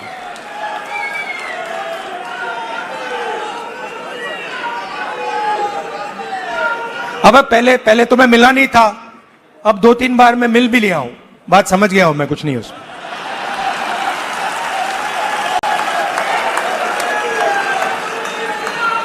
शो पूरा शो है, दम नहीं है, बता रहा हूं। आप लोग मिले नहीं हो, मैं मिला हूं, बैठा हूं कमरे में। तो सुन लिया आपने, आप लोग मिले नहीं हो, मैं मिला हूं, 2-3 बार मिल लिए, पता चल गया। शो जो है वो फीका, मतलब कहने का मतलब जो आप एक ऐसी फिल्म देखने गए जहां फिल्म देख के निकले तो बोले अरे कुछ नहीं था फिल्म में। देखिए, जो व्यक्ति अपने आप को भगवान का अवतार बता रहा है, जो दिन भर में 5 बार कपड़े बदलता है, जो कभी प्रेस कॉन्फ्रेंस नहीं करता, कोई पत्रकारों को इंटरव्यू नहीं देता, वो सारे इंटरव्यू फिक्स होते हैं, उस व्यक्ति के बारे में ये कह देना कि ये कुछ नहीं है, मीडिया का बनाया हुआ है, ये मोदी जी को बहुत परेशान करेगा। और मोदी जी वैसे भी परेशान रहते हैं, अपनी स्वीकार्यता को कहीं ना कहीं दर्शाने के लिए वो लगातार परेशान रहते हैं। और ये एक मनोवैज्ञानिकों के लिए एक रिसर्च का विषय है कि क्यों वो गले लिपटते हैं बाहर जाके। ऐसा कोई प्रोटोकॉल नहीं है, तो वो गले लिपटने वाला जो है राष्ट्रपतियों से, प्रधानमंत्रियों से, वो भी वही है कि स्वीकार्यता दिखाना कि देखो जी हम कितने करीब हैं इनके। अरे वो भारत एक बड़ा देश है, बड़ी अर्थव्यवस्था है, भारत का एक सामरिक अहम है, वो है, इम्पोर्टेंस है। तो इस वजह से भारत का प्रधानमंत्री कोई भी होगा उसको तवज्जो मिलेगी, कोई भी होगा। तो मेजॉरिटी में हो, माइनॉरिटी गवर्नमेंट चला रहा हो, कोalition गवर्नमेंट चला रहा हो, अगर वो भारत का प्रधानमंत्री है तो उसको अंतर्राष्ट्रीय मंच पे तवज्जो मिलेगी। तो राहुल गांधी का ये बयान मोदी जी को परेशान जरूर करेगा। दूसरी बात जो ओबीसी की बात है, वो वास्तव में आप देखिए कि कांग्रेस इसको बहुत समय तक समझ नहीं पाई, और कांग्रेस में एक ही नेता थे, अर्जुन सिंह, जो इसको समझ रहे थे और मंडल कमीशन को हायर एजुकेशन में लागू करने वाले अर्जुन सिंह थे जब वो HRD मिनिस्टर बने। उसके बाद और उसके पहले कांग्रेस में ओबीसी को लेकर समझ नहीं थी, और अर्जुन सिंह को भी बहुत स्नब पार्टी ने किया कई बार, सरकार ने और पार्टी ने दोनों ने किया, अपनी सरकार में भी जी। तो अब राहुल गांधी इस बात को एडमिट कर रहे हैं, ये बड़ी बात है। और आप देखिए कि अगर आप मंडल कमीशन के बाद देखिए कि उत्तर भारत में कांग्रेस चुनाव जीतना उसका खत्म हो गया, सरकारें नहीं आना, सरकारें मुश्किल से बन पाती हैं। उसका कारण यही था कि बड़ा वोट बैंक वहां से निकल गया था, और जिस समाज को वास्तव में जरूरत थी, देखिए SC/ST के बारे में तो संविधान में बहुत स्पष्ट तौर पे कहा गया है, तो उनको वो चीजें मिल रही हैं, लेकिन उसमें भी बड़ा बायस है, क्योंकि सत्ता जो जिसको राहुल गांधी कहते हैं। और अभी आप देखिए, कल ही हम लोग चर्चा कर रहे थे, जिसको आज राहुल गांधी ने कहा कि किस तरीके से सेंट्रल यूनिवर्सिटीज में आरक्षण लागू हो रहा है। 80% वैकेंसियां हैं दलित, ओबीसी और ट्राइबल्स की, जो भरी नहीं जा रही हैं जी, और समान कैटेगरी के सब लोग भरे जा रहे हैं। बिल्कुल, ये बायस है। तो कांग्रेस में अभी समझदारी पैदा हुई है, और राहुल गांधी में इससे लगता है कि जो मोदी साहब अपने आप को इन्होंने ओबीसी के तौर पे स्थापित किया हुआ था, वो बिना सामाजिक न्याय की बात की। तो निश्चित तौर पे राहुल गांधी का ये बड़ा कदम है और बड़ी पहल है। जी, बड़ी पहल। राहुल गांधी ने जो आज भाषण दिया है उसमें साफ साफ उन्होंने स्वीकार किया है कि हमने को क्या गलती की और कांग्रेस पार्टी ने क्या गलती की। ये राहुल गांधी के भाषण को आप लोग पहले सुन चुके हैं। लेकिन अमलेंदु जी, जल्दी से आपके पास आता हूं, फिर शकील जी के पास भी आता हूं। और अमलेंदु जी, कैसे आप देखते हैं ये SIR का मामला, राहुल गांधी का मामला, और दोनों मामलों को देखा जाए तो क्या इसका कोई असर बिहार, क्योंकि सामने बिहार का चुनाव है, विपक्ष जो कर रहा है, कांग्रेस पार्टी जो कर रही है, उसका असर कांग्रेस पार्टी या विपक्षी दलों को बिहार में देखने को मिलेगा, या वोटर्स तो काट दिए गए, क्या मिलेगा फिर, ये माना जाए? विपक्ष के विपक्ष के आधे वोटर गए। राजीव जी, चूंकि अभी लड़ाई जारी है, तो अभी ये कहना कि चुनाव आयोग जीत गया और विपक्ष हार गया, मुझे लगता है थोड़ी जल्दबाजी होगी, क्योंकि अभी लड़ाई जारी है और चुनाव आयोग घिरा हुआ है। ज्ञानेश कुमार जी के फोटो चुनाव आयोग कितने भी मुस्कुराते हुए लगा दे, चस्पा कर दे, लेकिन ये मुस्कुराते हुए पोस्टर, कहीं फटे हुए पोस्टर ना निकले आगे चलकर, इसकी संभावनाएं बलवती हो रही हैं। क्योंकि चुनाव आयोग जिस तरीके से राजीव जी हलफनामा दे रहा है सुप्रीम कोर्ट में, जिस तरह की बातें कर रहा है, वो सब ये बताने की कोशिश कर रहा है कि ज्ञानेश कुमार जी और चुनाव आयोग जो है वो इस संविधान से भी ऊपर है, और सुप्रीम कोर्ट को के भी आदेश उनको मानने की कोई बाध्यता नहीं। तो ये बताने की जो कोशिश है राजीव जी, तो ये संविधान के दायरे में चुनाव आयोग को लाना होगा, ये जिम्मेदारी सुप्रीम कोर्ट की है। और अब ये चुनाव आयोग ने जो हलफनामा दिया है, ये उसने सीधे सीधे चुनौती सुप्रीम कोर्ट को दी है कि साहब हम आपका आदेश नहीं मानेंगे, हम तो जो है वो संविधान से भी ऊपर है, आपको जो करना कर लीजिए। ये भाव चुनाव आयोग के हलफनामे में है। और उसके बाद फिर जिस तरीके से बिहार में मामला बढ़ रहा है और जनता उत्तेजित हो रही है, अगर 1 अगस्त के बाद नाम कटते हैं जिस तरीके से, और अभी तो कहा है कि साहब इतने लोग नहीं मिले, पहले वो सूची जारी करनी होगी, मांगी रहेगी सूची कि किनके नाम कटे हैं, किनके नहीं कटे हैं, चूंकि ये सूची उन्हें देनी है राजनीतिक दलों को, उसके बाद फिर मामले आगे बढ़ेंगे। तो ये संघर्ष बढ़ेगा, तो अभी संघर्ष की स्थिति है। अब जहां तक राजीव जी सरकार झुकी है, एक तरीके से कहा जाए, राहुल गांधी और विपक्ष के सामने ऑपरेशन सिंदूर के मसले पर और पहलगाम के मसले पर कहा, तो राजीव जी इस पे सवाल जो थे वो तारांकित और अतारांकित वो भी नहीं सरकार ने लिए थे, और अब चर्चा के लिए तैयार हो गई है। और प्रधानमंत्री नरेंद्र मोदी न सर्वदलीय बैठकों में आए थे और न इस विशेष सत्र इसके लिए बुलाया गया था। इसका मतलब राजीव जी ये है कि सरकार को समझ में आ गया कि डोनाल्ड ट्रंप जिस तरीके से लगातार बात कर रहे हैं, और अगर इस पर सदन के अंदर चर्चा नहीं की और सरकार भागती रही, तो ये पुख्ता और हो जाएगा कि नरेंद्र मोदी कमजोर हैं काफी ज्यादा, ये संदेश बिना कुछ कहे हुए चला जाएगा। तो अब निशिकांत दुबे चिल्लाएंगे संसद के अंदर और इस तरीके के लोग चिल्लाएंगे कि ऐसा हुआ है, 70 सालों में ऐसा नहीं हुआ, जेपी नड्डा कहेंगे nothing will go on record, इस तरह की सब बातें होंगी और मामले को हल्का करने की कोशिश इस तरीके से की जाएगी। तो ये एक प्रयास सरकार का है, लेकिन इसके पीछे चाल राजीव जी ये है कि एसआईआर के मसले को लटका दिया जाए और विपक्ष जो है वो एसआईआर के मसले को 2 दिन के लिए भूलकर पहले सदन में आ जाए, उस पर चर्चा हो जाए। तो लेकिन इस चाल में सरकार कामयाब होती है नहीं होती है, ये तो आने वाला समय बताएगा। अब राहुल गांधी ने राजीव जी आज जिस तरीके से जो ओबीसी सम्मेलन था उसमें बातें कही हैं, मुझे लगता है कि शायद राहुल गांधी को कांग्रेस के इतिहास को फिर से एक बार और देख लेना चाहिए। देखा होगा ही उन्होंने, तो ये कहना कि साहब कांग्रेस ने ओबीसी के लिए कुछ नहीं किया और वो नहीं समझ पाए, मुझे लगता है ये थोड़ी जल्दबाजी है। उनके लोगों ने उनको सही बताया नहीं कि कांग्रेस ने क्या किया ओबीसी के लिए और क्या ओबीसी के लिए नहीं किया। तमाम बड़े नेता राजीव जी, मैं अपने जिले की जानता हूँ, 3-4 बड़े नेता उस समय हुआ करते थे कांग्रेस के, राष्ट्रीय स्तर के बड़े नेता हुआ करते थे। और एक तो गोवर्धन सिंह राठौर जो थे वो तो सचिन नाथ सान्याल के सहयोगी थे, क्रांतिकारी थे, बहुत बड़ा नाम थे। चौधरी बदन सिंह यादव जो थे बहुत बड़ा नाम थे। तो ये है, आप उनको देखना होगा, आप पता नहीं कौन लोग राहुल गांधी को बता रहे हैं। अशोक गहलोत, भूपेश बघेल, अशोक गहलोत ने, सचिन पायलट बैठे हुए हैं, भूपेश बघेल हैं, ये तमाम लोग हैं। इन सबको तो उच्च पदों पर बैठाए, याद होगा, सब उच्च पदों पर बैठाए। और आपको याद होगा राजीव जी, आप तो छत्तीसगढ़ में आपने लंबा समय वहां पत्रकारिता की है, स्वामी पवन दीवान बड़ा नाम हुआ करते थे, कल्याण से उनके सामने बहुत छोटा हुआ करते थे लोधे राजपूत में। बिल्कुल। तो ये राहुल गांधी को देखना पड़ेगा। ओबीसी के एक सेक्ट में बीजेपी का असर शुरू से रहा है, तो ये समझने की आवश्यकता है। तो ये कहना कि हम ओबीसी के लिए नहीं कर पाए, मुझे लगता है कि ये तो, एक जो कहा जाता है अति भलमनसाहत, ये उसका परिचायक है। तो इसलिए थोड़ा इस पर विचार करने की आवश्यकता है। सब वर्गों के लिए किया है कांग्रेस ने, जिस तरीके से किया है वो सबके सामने है, उस पर कोई बात करने की आवश्यकता नहीं है। लेकिन आज जो एक महत्वपूर्ण बात राजीव जी कही राहुल गांधी ने, और जिस तरीके से पोस्टर फाड़ा है नरेंद्र मोदी का कि कुछ नहीं है, शोशेबाजी है, ये शब्द भी इस्तेमाल किया कि मीडिया ने बनाया हुआ है।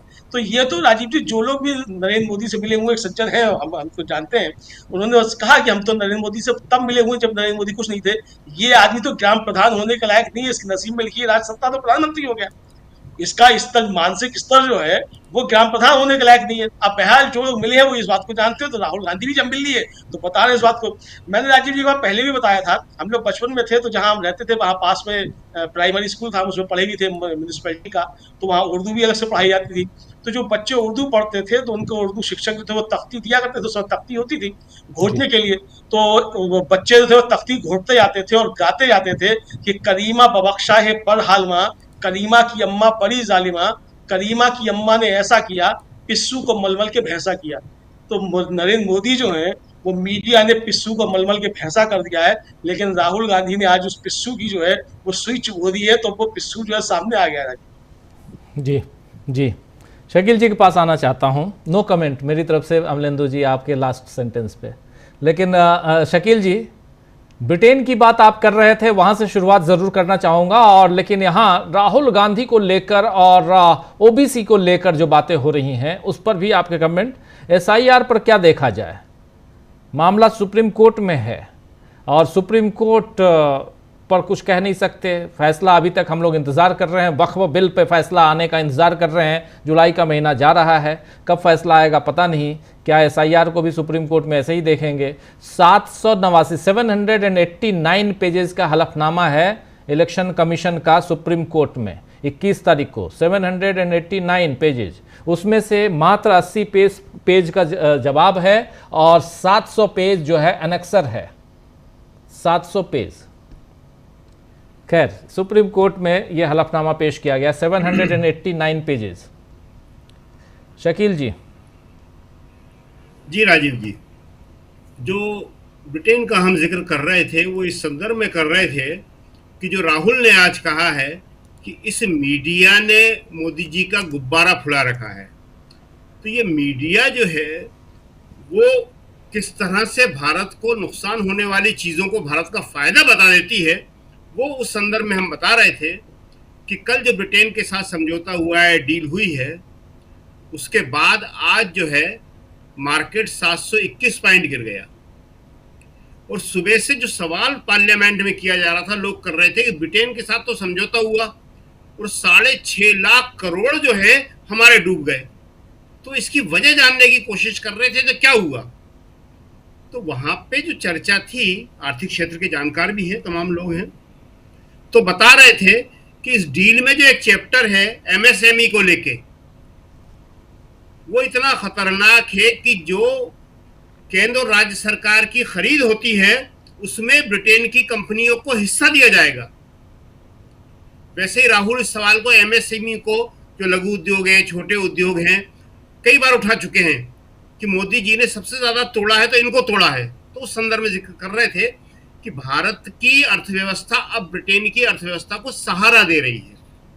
ब्रिटेन की अर्थव्यवस्था को खतरा था, मोदी जी ने कहा हम तो मदद करते हैं। खैर, तो ये गोदी मीडिया जो है वो किस तरह से मोदी जी की हर बात को अचीवमेंट के तौर पे प्रस्तुत करती है और सच्चाई जो होती है वो लोगों के सामने नहीं आने देती। एक बात और जो भी प्रशांत जी कह रहे थे कि भारत के राजनीतिक दलों पे हमला कर रहे हैं चुनाव आयोग, बिना राजनीतिक दल के भारत का संसदीय लोकतंत्र नहीं चल सकता। तो ये जो संसदीय लोकतंत्र है, इसकी व्यवस्था इसकी संविधान में है। संविधान कहता है भारत में संसदीय लोकतंत्र की बात, और संसदीय लोकतंत्र के लिए राजनीतिक दल जो है अपरिहार्य हैं, अनिवार्य हैं, उसके बिना वो चल नहीं सकते। तो ये जो चुनाव आयोग उसके साथ में एनकाउंटर कर रहा है, टकराव मोल ले रहा है, उसको नुकसान पहुंचाने की कोशिश कर रहा है, वो चल नहीं पाएगा। आपने राहुल गांधी की बात करी। राहुल गांधी आज सुबह बहुत जल्दी हैं, वो शुरू से ही इतने सक्रिय हैं, तो वो जो गए थे वहां पे झुग्गियों में, आज वो भी बड़ी इंपॉर्टेंट खबर है, मगर उसके बाद इतने घटनाक्रम हुए कि वो नहीं हो पाई। तो वहां पे झुग्गियों से उन्होंने शुरुआत की थी, और जो उसके बाद आप एसआईआर की बात कर रहे थे, एसआईआर जो है उस पर 11 बजे 10:30 बजे से कांग्रेस और विपक्षी दल शुरू हो गए थे। तो एसआईआर किसी भी तरह से विपक्षी दल दबने नहीं देंगे। एसआईआर का मुद्दा जो है वो सबसे प्रमुख है, टॉप प्रायोरिटी पे है वो। संसद में जो सोमवार से मीटिंग शुरू होगी, पहले लोकसभा में, फिर मंगलवार को राज्यसभा में, वो ठीक है कि अभी सरकार कह रही है कि आप बात कर लो पहलगाम के ऊपर और सीजफायर पे, मगर उस पे भी एसआईआर का सवाल विपक्षी दल के लोग लाएंगे और एसआईआर के मुद्दे को छोड़ेंगे नहीं। दोनों मुद्दों पे एक साथ जो है कांग्रेस और विपक्ष बात करती रहेगी, क्योंकि अगर एसआईआर पे कांग्रेस और विपक्ष चुप हो गई तो इसका मतलब कि जो वोट हैं उनको अपने हिसाब से बीजेपी मैनेज कर लेगी कि अब चुनाव मेरे वोटों से ही होगा, जो मैंने वोट बनाए हैं, जो मैंने वोट अपने रखे हैं, वो मुझे चुन लेंगे। लेकिन ऐसा कांग्रेस और विपक्ष होने नहीं देगी। ये लड़ाई जो है बहुत लंबी जाए, चाहे अभी सुप्रीम कोर्ट इसको खत्म कर दे या विपक्ष के दबाव में एसआईआर को चुनाव आयोग वापस ले ले, जो भी हो, मगर इसको कांग्रेस और विपक्ष जो है छोड़ने वाला नहीं है। और आज का जो भागीदारी न्याय सम्मेलन है उसको उसी परिप्रेक्ष्य में देखा जाना चाहिए, क्योंकि राहुल गांधी ने आज ओबीसी के बारे में जो बात कही है उसका सबसे मुख्य पॉइंट यह है कि ओबीसी इस देश में 50% से ऊपर है, और बिहार के अंदर पूरी राजनीति ओबीसी के ऊपर होती है। 2015 में जब लालू प्रसाद यादव ने बिहार का चुनाव जीता था, 2014 में मोदी जी आए थे, बहुत ताकतवर थे, और 2015 में लालू जी ने उनको हराया बिहार में, और उस वक्त उन्होंने एक ही बात कही थी, और वो बात कही थी उन्होंने सोनिया गांधी जी के सामने। सोनिया गांधी से लालू जी ने कहा था, हम भी वहां मौजूद थे उस वक्त, सोनिया गांधी की अवतार पार्टी थी अशोका में, तो वहां लालू जी ने उनसे कहा था कि देखिए इस ओबीसी की ताकत पे हम इस धर्म की राजनीति को हराएंगे, शर्त बस ये है कि आपको हमारा साथ देना पड़ेगा। अगर आप हमारे साथ आई और आपने इस सामाजिक न्याय की लड़ाई में हमारा साथ दिया तो मोदी जी बिहार में नहीं जीतेंगे, और वही हुआ। तो आज कांग्रेस इस लड़ाई को सामाजिक न्याय 2 कह रही है, और ये बहुत इंपॉर्टेंट है। सामाजिक न्याय 2 और एसआईआर, ये दोनों की लड़ाई साथ साथ चलेगी। सामाजिक न्याय 2 की लड़ाई एसआईआर के खिलाफ सबसे मजबूत कड़ी है, तो इसलिए राहुल गांधी और विपक्ष जो है इसको लेके लड़ रहे हैं।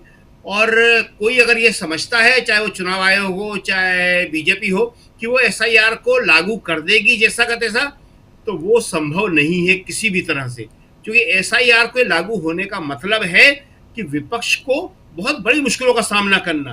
और वहां पे एक बात हम फिर कह रहे हैं आपसे, लोगों को इतना बड़ा झटका लगा है, लोगों को इतनी तकलीफ हुई है कि ये भी हो सकता है कि SIR लागू हो जाए, जिन 70 लाख वोटों का आप जिक्र कर रहे थे शायद वो भी कट जाए, मगर उसके रिएक्शन में तब भी जनता जो है हरा सकती है। जी, जनता किस तरह से नाराज होती है, गुस्सा होती है, किस तरह से अपना फैसला लेती है, इसके बारे में कहना बहुत मुश्किल है। वो कोई एक पॉइंट ऐसा आने वाला है, कोई ट्रिगर पॉइंट जिसे कहते हैं, जहां जनता जो है मोदी जी के खिलाफ या भाजपा के खिलाफ खड़ी हो जाती है। जी बिल्कुल बिल्कुल बिल्कुल। सुनील शुक्ला जी, कैसे देखा जाए यहाँ पर जब SIR की बात आती है और बिहार ज़रा उस पर फोकस करें, अगर चुनाव आयोग पे फोकस करें, तो क्या लगता है आपको कि यहाँ बिहार एक प्रयोगशाला के रूप में दोबारा लाने की कोशिश है चुनाव आयोग की तरफ से? क्या यहाँ पे जिस ढंग से राजीव कुमार से भी 2 कदम आगे जाते हुए चुनाव आयोग के अब भी के जो CEC हैं वो ज्ञानेश कुमार दिखाई देते हैं, और जो बात यहाँ शकील जी कह रहे हैं बहुत इंपॉर्टेंट कि जनता अगर आ जाएगी उस पर, लेकिन एक बिहार की विधानसभा में जो चल रहा है वो डरावनी तस्वीर है और वो एक ओवर कॉन्फिडेंस दिखा रहा है सत्ता पक्ष का। जैसे पहले दिन विजय शर्मा की बात हुई, उनके अलावा दूसरे दिन हम लोगों ने देखा सम्राट चौधरी की खासकर बात, विजय सिन्हा की बात और सम्राट चौधरी की बात, दोनों की बात देखिए 2 दिनों में, और दोनों ने जिस ढंग से हमला बोला है विपक्ष के ऊपर, विपक्ष के नेता के ऊपर, तो ये साफ दिखाता है कि कहीं ना कहीं इनकी साठगांठ कहें या इनको वो कॉन्फिडेंस है कि आने वाले समय में चुनाव तो हम ही जीत रहे हैं। क्या ऐसा माना जाए? नहीं, ये कोई बिहार प्रयोगशाला नहीं है, यह महाराष्ट्र की में किए गए प्रयोग का विस्तार है, ये संस्थागत विस्तार है।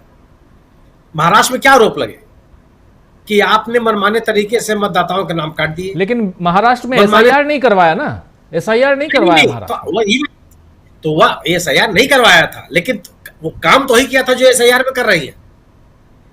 आपने किया क्या था वहां आपने उसके बाद जो मीडिया रिपोर्ट्स आई लोकसभा चुनाव के तहत, लोकसभा चुनाव में लेकर के 3 संसदीय क्षेत्रों की रिपोर्ट मीडिया ने छापी है, मेरठ की, फर्रुखाबाद की और चांदनी चौक की। उसमें भी यही बात आई थी, मतदाताओं को कम कर देना, मतदाताओं को घटा देना, मतदाताओं को बढ़ा देना, और जितने मतदाता बढ़े घटे उतने मतदाताओं से उतनी मतों से जीत हार हो गई। ये तो रिपोर्ट है, इसका खंडन भी नहीं किया कभी निर्वाचन आयोग ने कि आप क्या क्या बात कर रहे हैं। अभी जो कर्नाटक का उदाहरण दिया राहुल गांधी ने, राहुल गांधी जो बात कर रहे हैं उसका आप इन ब्लैक एंड व्हाइट कंट्राडिक्शन कीजिए कि जो दावे कर रहे हैं वो गलत है। इतने साल की उम्र के लोग नहीं बनाए गए। आप बताइए कि जो मतदाता शामिल किए गए उनका पता ठिकाना ये है।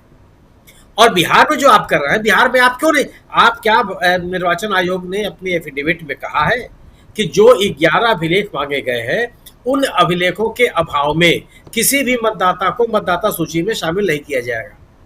उसे तो रास्ता खिड़की खोल के रखा है कि हम उसके बाद जांच करेंगे, घर घर जाके सत्यापन करेंगे। किसका सत्यापन करेंगे? जिसको चाहेंगे उसको स्वीकार कर लेंगे, जिसको चाहेंगे नहीं स्वीकार करेंगे। जिसको चाहेंगे आप देख लेंगे कि नहीं नहीं अपने घर में है, और जिसको चाहेंगे कि नहीं अपने घर में नहीं है। ये आपने कहा कि 21 लाख लोगों के मर जाने की, दिवंगत हो जाने की आपने आशंका व्यक्त की है। किसका मैं आपके पास मृत्यु प्रमाण पत्र है? किसने आपको बता दिया? किस आधार पे आप कर सकते हैं? 2024 से लेकर के और आज के बीच में 1 साल के भीतर 21 लाख लोग मर गए बिहार में। मतलब क्या कोई महामारी फैली है और कोई ऐसा रोग फैला हुआ जिसका रोकथाम नहीं हो पा रहा है, और आप इसमें कुछ बोलेंगे नहीं? निर्वाचन आयोग कहे, अगर निर्वाचन आयोग ये कहते कि इन अभिलेखों के अभाव में किसी भी व्यक्ति का नाम मतदाता सूची में नहीं रखा जाएगा, वो तो कर नहीं रहा है। वो कर हम स्थलीय परीक्षण करेंगे, नोटिस देंगे, उनकी सुनवाई करेंगे, BLO घर घर जाकर के देखेंगे, 1 लाख से ऊपर जो विभिन्न राजनीतिक दलों के बूथ लेवल के कार्यकर्ता हैं उनका सहयोग लेंगे। अब तो ये बात कर रहे हैं आपने। आपका ये कहना है कि 12-17 लाख लोग ऐसे हैं जो अस्थायी रूप से राज्य छोड़ के चले गए हैं। तो कहाँ गए हैं वो? भाई अगर वो गए हैं तो कहीं ना कहीं गए तो होंगे वो जी। अगर वो जहां गए हैं उनके बारे में बता दीजिए आप। क्या आपके डेटा में उसका उल्लेख है? परिणाम क्या होगा कि अगर जो व्यक्ति अपने यहाँ तो अपने गांव में तो मतदाता सूची में रहेगा नहीं, कि साहब इनका न घर है, न दरवाजा है, न कोई बताने वाला, भूमिहीन है वो।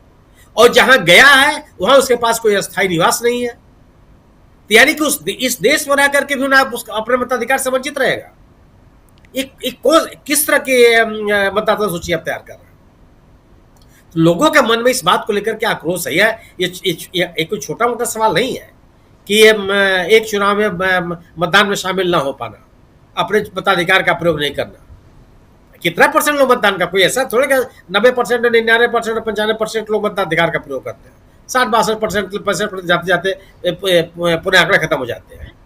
लेकिन कम से कम मतदाता सूची में उनका नाम तो है। दूसरी चीज, दो तरह की मतदाता सूचियां हैं। एक पंचायतों की मतदाता सूची है जिसको राज्य निर्वाचन आयोग बनाता है, और एक केंद्रीय निर्वाचन आयोग बनाता है जो विधानसभा और लोकसभा के चुनाव में होते हैं। तो क्या ये लोग उस मतदाता सूची में भी दिवंगत हैं?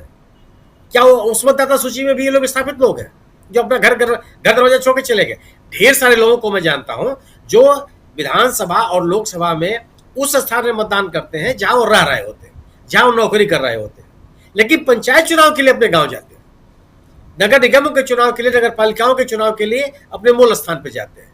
तो आप किस तरह, कौन सी व्यवस्था बनाने जा रहे हैं? और आप कैसे, आप ठीक है, आपका ये कहना है कि जहां आप रह रहे हैं तो एक निश्चित अवधि के लिए हम यहाँ हैं, मतदान के लिए अपने घर में जाएंगे। तो विस्थापन के नाम पर पूरे देश से मतदाता सूची से उनका नाम हटा देंगे आप जी। मृतक के नाम पर बिना मृत्यु प्रमाण पत्र के आप उनका नाम मतदाता सूची से काट देंगे। और आप ये भी नहीं कहेंगे कि 11 जो हमने अभिलेख मांगे हैं उनके अभाव, इसका मतलब तो आप सत्तारूढ़ दल को सहयोग देने की तैयारी कर रहे हैं कि जिसको वो लोग चाहेंगे। आप देख लीजिएगा, मतलब आप सबसे बड़ी पार्टी है वहां आरजेडी, उसके बाद जनता दल यूनाइटेड खबरों से है बीजेपी, लेकिन बूथ लेवल अपने कार्यकर्ताओं में सर्वाधिक कार्यकर्ता भारतीय जनता पार्टी के हैं, 51,000 से अधिक। ये निर्वाचन आयोग का रहा। आप किस तरह का निर्वाचन मतदाता सूची तैयार कर रहे हैं? स्वाभाविक सी बात है कि जो अभिलेख लोगों के पास है उस अभिलेख के नाम पर आप मतदाता सूची में लोगों का नाम तैयार। तो एसआईआर का सवाल सामान्य विषय नहीं है। मतदाताओं एक व्यक्ति के मतदान के अधिकार के बने रहने का सवाल है, और राजनीतिक दलों के लिए एक स्वतंत्र और निष्पक्ष चुनाव का सवाल है, एक लेवल ग्राउंड का सवाल है कि तो सभी दलों को एक समान अवसर मिले, जो इस प्रक्रिया में दिखता नहीं है जी। और इसलिए राजनीतिक दल इस विषय को छोड़ नहीं सकते। और जो आपने कहा कि आत्मविश्वास नहीं है, आपके आत्मविश्वास में कोई गाली गलौज करता है? आपके पास जब तर्क खत्म हो जाते हैं, आपके पास कहने के लिए कोई बात अति है, अति आत्मविश्वास वही कर रही थी, वही पे करा हो, अति अविश्वास है, अपने प्रति अविश्वास है कि अब पता नहीं क्या होगा जी। आप क्यों गाली गलौज कर रहे हैं? आप अगर तेजस्वी यादव कोई बात कर रहे हैं तो कहने दिए उनका, आप अपनी बात कहिए। आप उनके माँ बाप पे क्यों उतर जा रहे हैं? बिल्कुल। और कम से कम इसको लेकर के भारतीय जनता पार्टी का, क्योंकि सम्राट चौधरी कोई संघ के व्यक्ति नहीं है, कोई पार्टी बची नहीं है जहां से घूमते घामते बीजेपी में पहुंचे। तो इसे संघ के कार्यकर्ताओं में या संघ के समर्थकों में सम्राट चौधरी को लेकर के कोई बहुत बड़ा जन समर्थन हो, ऐसा भी नहीं है। वो केवल अपना नंबर बढ़ाने की कोशिश कर रहे हैं। जी जी जी बिल्कुल। बीजेपी के अंदर एक अंतिम बात, जो बात ब्रिटेन वाली बात कही जी, प्लीज जल्दी बोलिए जी। मैं स्वयं सोच रहा हूं कि आखिर भारत ब्रिटेन में जाकर के क्या बेचेगा? ऐसा कौन सा उत्पाद है जो भारत में बन करके बनेगा और ब्रिटेन में जाकर के बिक जाएगा? मैं अपने कम से कम 10 ब्रिटिश मित्रों को दिल्ली में देख चुका हूं, उन्होंने एक सुई भी नहीं खरीदी दिल्ली में, कोई शॉपिंग नहीं की। नहीं, ये सब लाने पे है, ये इंपोर्ट करने पे है। तो वही मैं कह रहा हूं ना, ब्रिटेन की कार आप खरीदेंगे तो पहले 110% लगता था, अब मात्र 10% लगेगा। ब्रिटेन की स्कॉच विस्की आप खरीदेंगे जिसपे 150% लगता था, अब 70% मात्र लगेगा। कपड़े खरीदेंगे तो पहले जितना लगता था अब 0 लगेगा। यह पूरा का पूरा एग्रीमेंट ब्रिटेन के पक्ष में है जी। यही तो बात जो शकील जी कर रहे हैं, उनकी बात से आखिर क्या, मैं बहुत देर सोच रहा था। मैं जर्मनी में एक मॉल में गया शर्ट खरीदने के लिए, तो मुझे शर्ट मिली मेड इन बांग्लादेश। मुझे मेड इन इंडिया को शर्ट ब्रिटेन में भी मिलेगी, ब्रिटेन में भी चाइना और बांग्लादेश आपको शर्ट मिल जाएगी लंदन में। अरे मैंने चाइना की तो स्थिति है कि बीजिंग के संघाई सिल्क मार्केट में दुनिया का हर देश का नागरिक जाकर खरीदारी करता है। ये अपनी आंख से मैंने देखा है। तो भाई कई बार सोच रहा था कल आज सुबह से ही कि बार इसका हल्ला हो रहा है कि समझौता हो गया। कौन सा ऐसा प्रोडक्ट हम बनाते हैं पिछले एक दशक में इस सरकार ने ऐसा कौन सा उत्पाद तैयार कर दिया जो ब्रिटेन के नागरिकों के बीच में लोकप्रिय हो जाए, उनको लगे कि नहीं ये ऐसा सामान है जिसको मुझे भारत से जो बना हुआ है उसको खरीदना चाहिए। अगर इसको सरकार और स्पष्ट कर दे कि हमें ये चीजें हैं जो हम ब्रिटेन के मार्केट में बेचेंगे और हमारा व्यापार जो संतुलन है और बेहतर हो जाएगा, तो संभवतः और सबको समझ जावे कि यह इस व्यापार समझौते से भारत को कितना लाभ है, कितना पॉइंट हमको मिलेगा। जी बिल्कुल बिल्कुल बिल्कुल। प्रशांत जी, बात जो है वो कितनी सारी बातें देखिए हो रही हैं और क्लोजिंग कमेंट के लिए आपके पास आ रहा हूं। राहुल गांधी की बात, लेकिन बात एसआईआर की जो, और उसमें भी चुनाव आयोग की बात, वो बहुत इम्पॉर्टेंट है। और उसमें भी अब जिस दिशा में ये पूरा का पूरा मामला जा रहा है, सुप्रीम कोर्ट में हलफनामा तक, सवाल मेरा एक है कि आप नागरिकता जांच नहीं रहे हैं, ये कह रहे हैं नागरिकता नहीं जांच रहे हैं, लेकिन नागरिकता के आधार के हिसाब से पुष्टि कर रहे हैं। आप आधार कार्ड को नहीं मान रहे हैं, उसको मान रहे हैं एक आइडेंटिटी कार्ड लिखा हुआ भी उस पर। तो कौन मानेगा वोटर आईडी कार्ड को नागरिकता का प्रमाण? वोटर आईडी कार्ड भी आइडेंटिटी कार्ड है, वोट देने का अधिकार है, उसके अलावा क्या है? उससे ज़्यादा अधिकार तो आधार के पास है। देखिए, पहले तो जरा जो सुनील जी और शकील जी ने बात की, जो समझौता ब्रिटेन के साथ हुआ है, स्टॉक मार्केट ने अपने आप को अपनी राय दे दी। आज 720 पॉइंट नीचे गिर गया, 721 पॉइंट नीचे जी। वो तो कॉर्पोरेट ने अपना पॉइंट ऑफ व्यू दे दिया। और कल ही ये बात हमने यहाँ पे कही थी कि समझौते को अगर आप देखेंगे तो ये ईस्ट इंडिया कंपनी पार्ट 2 है। अपोजिशन पार्टीज को अब ये बात समझनी चाहिए, समझानी चाहिए जनता, अपने समर्थकों को, कि ये समझौता देश हित में नहीं है। यहाँ की इंडस्ट्री, यहाँ का उद्यमी इसमें उसका दम घुट जाएगा। अब बात करते हैं कि जो बात आप कह रहे हैं, अति आत्मविश्वास, ओवर कॉन्फिडेंस। ये ओवर कॉन्फिडेंस की वजह यही है कि इनको जो टारगेट दिया गया इलेक्शन कमीशन को कि आप बड़े पैमाने पर जो है वो विपक्षी दलों के समर्थकों को, उनके वोट बैंक को काट दो और एक गुंजाइश रखो कि बेनामी लोग जुड़ जाए, जिसकी ट्रैकिंग ना हो सके तो उसके लिए आधार और वोटर आईडी को हटा दो। ये इलेक्शन कमीशन ने किया और यही अति आत्मविश्वास बीजेपी के नेताओं में दिखाई दे रहा है।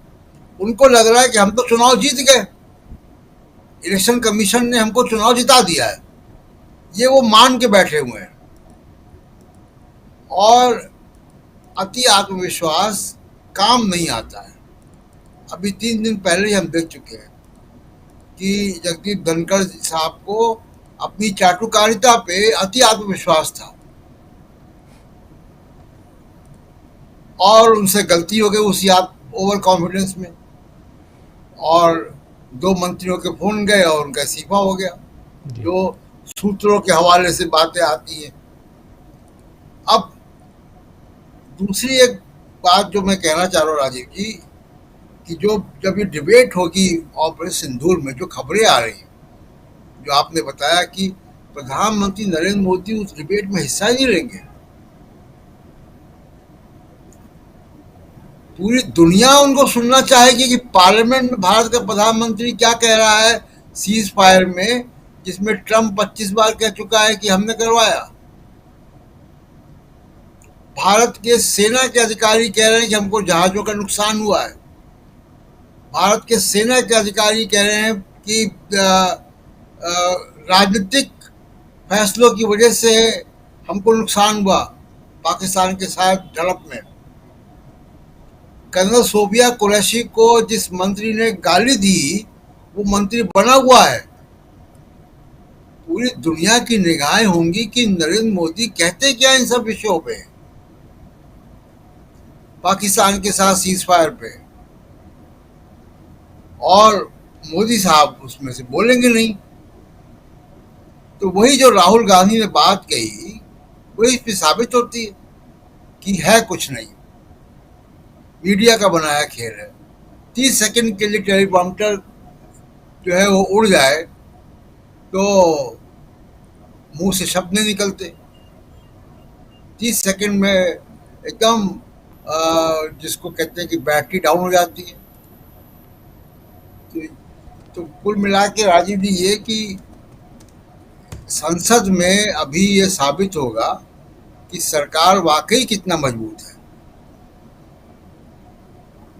और अगर प्रधानमंत्री इस डिबेट में हिस्सा नहीं लेते हैं तो उनकी बहुत बड़ी कमजोरी सामने आएगी, क्योंकि देश के किसी प्रधानमंत्री ने ऐसे मामलों पे हमेशा संसद का सामना किया है, कोई नहीं भागा।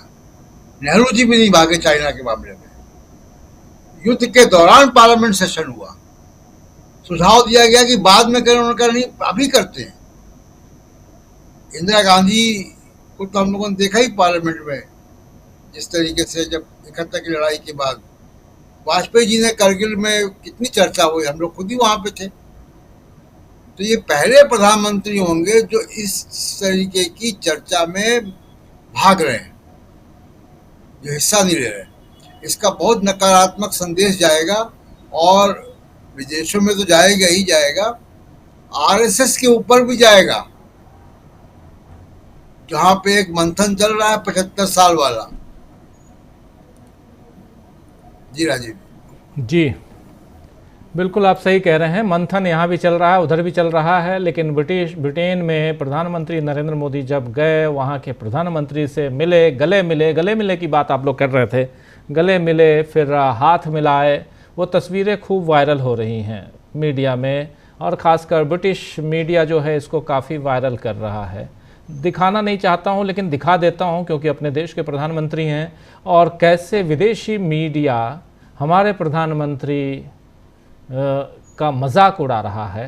उसकी एक छोटी सी वानगी दिखा देता हूँ। ये देखिए तस्वीर है, प्रधानमंत्री जी आगे बढ़ रहे हैं और हाथ आगे बढ़ाए पहुँच रहे हैं ब्रिटेन के प्रधानमंत्री के पास, गले मिलते हैं, फिर दोनों, फिर ये देखिए, फिर हाथ खींचते हैं, हाथ मिलाते हैं, और उसके बाद ये रिपीट हुआ है लेकिन हाथ मिलाते हैं। उसके बाद प्रधानमंत्री थोड़ा फिर धीरे से आगे, फिर ये हाथ आगे बढ़ाते हैं, लेकिन बिना हाथ मिलाए हुए प्रधानमंत्री जी जो दूसरे देश के प्रधानमंत्री हैं ब्रिटेन के, स्टीयर, वो आगे बढ़ जाते हैं। चलिए, ये चलते चलते ये तस्वीर दिखाना था बस, बाकी कुछ नहीं। आप लोग समझदार हैं, प्रधानमंत्री जी ज़्यादा समझदार हैं, तभी तो उस कुर्सी पे हैं, और देश की बेइज्जती ना हो कहीं, इसका ख्याल हम सबको रखना चाहिए, और साथ में प्रधानमंत्री को तो बिल्कुल रखना चाहिए। बहुत बहुत शुक्रिया प्रशांत जी, बहुत बहुत शुक्रिया प्रशांत जी और तमाम साथियों। तुरंत बाद यशवंत सिन्हा जो देश के पूर्व विदेश मंत्री रहे, उनका इंटरव्यू हमारी सहयोगी बुशरा खानम ने लिया है। उनका इंटरव्यू ज़रूर देखिए। हमारे तमाम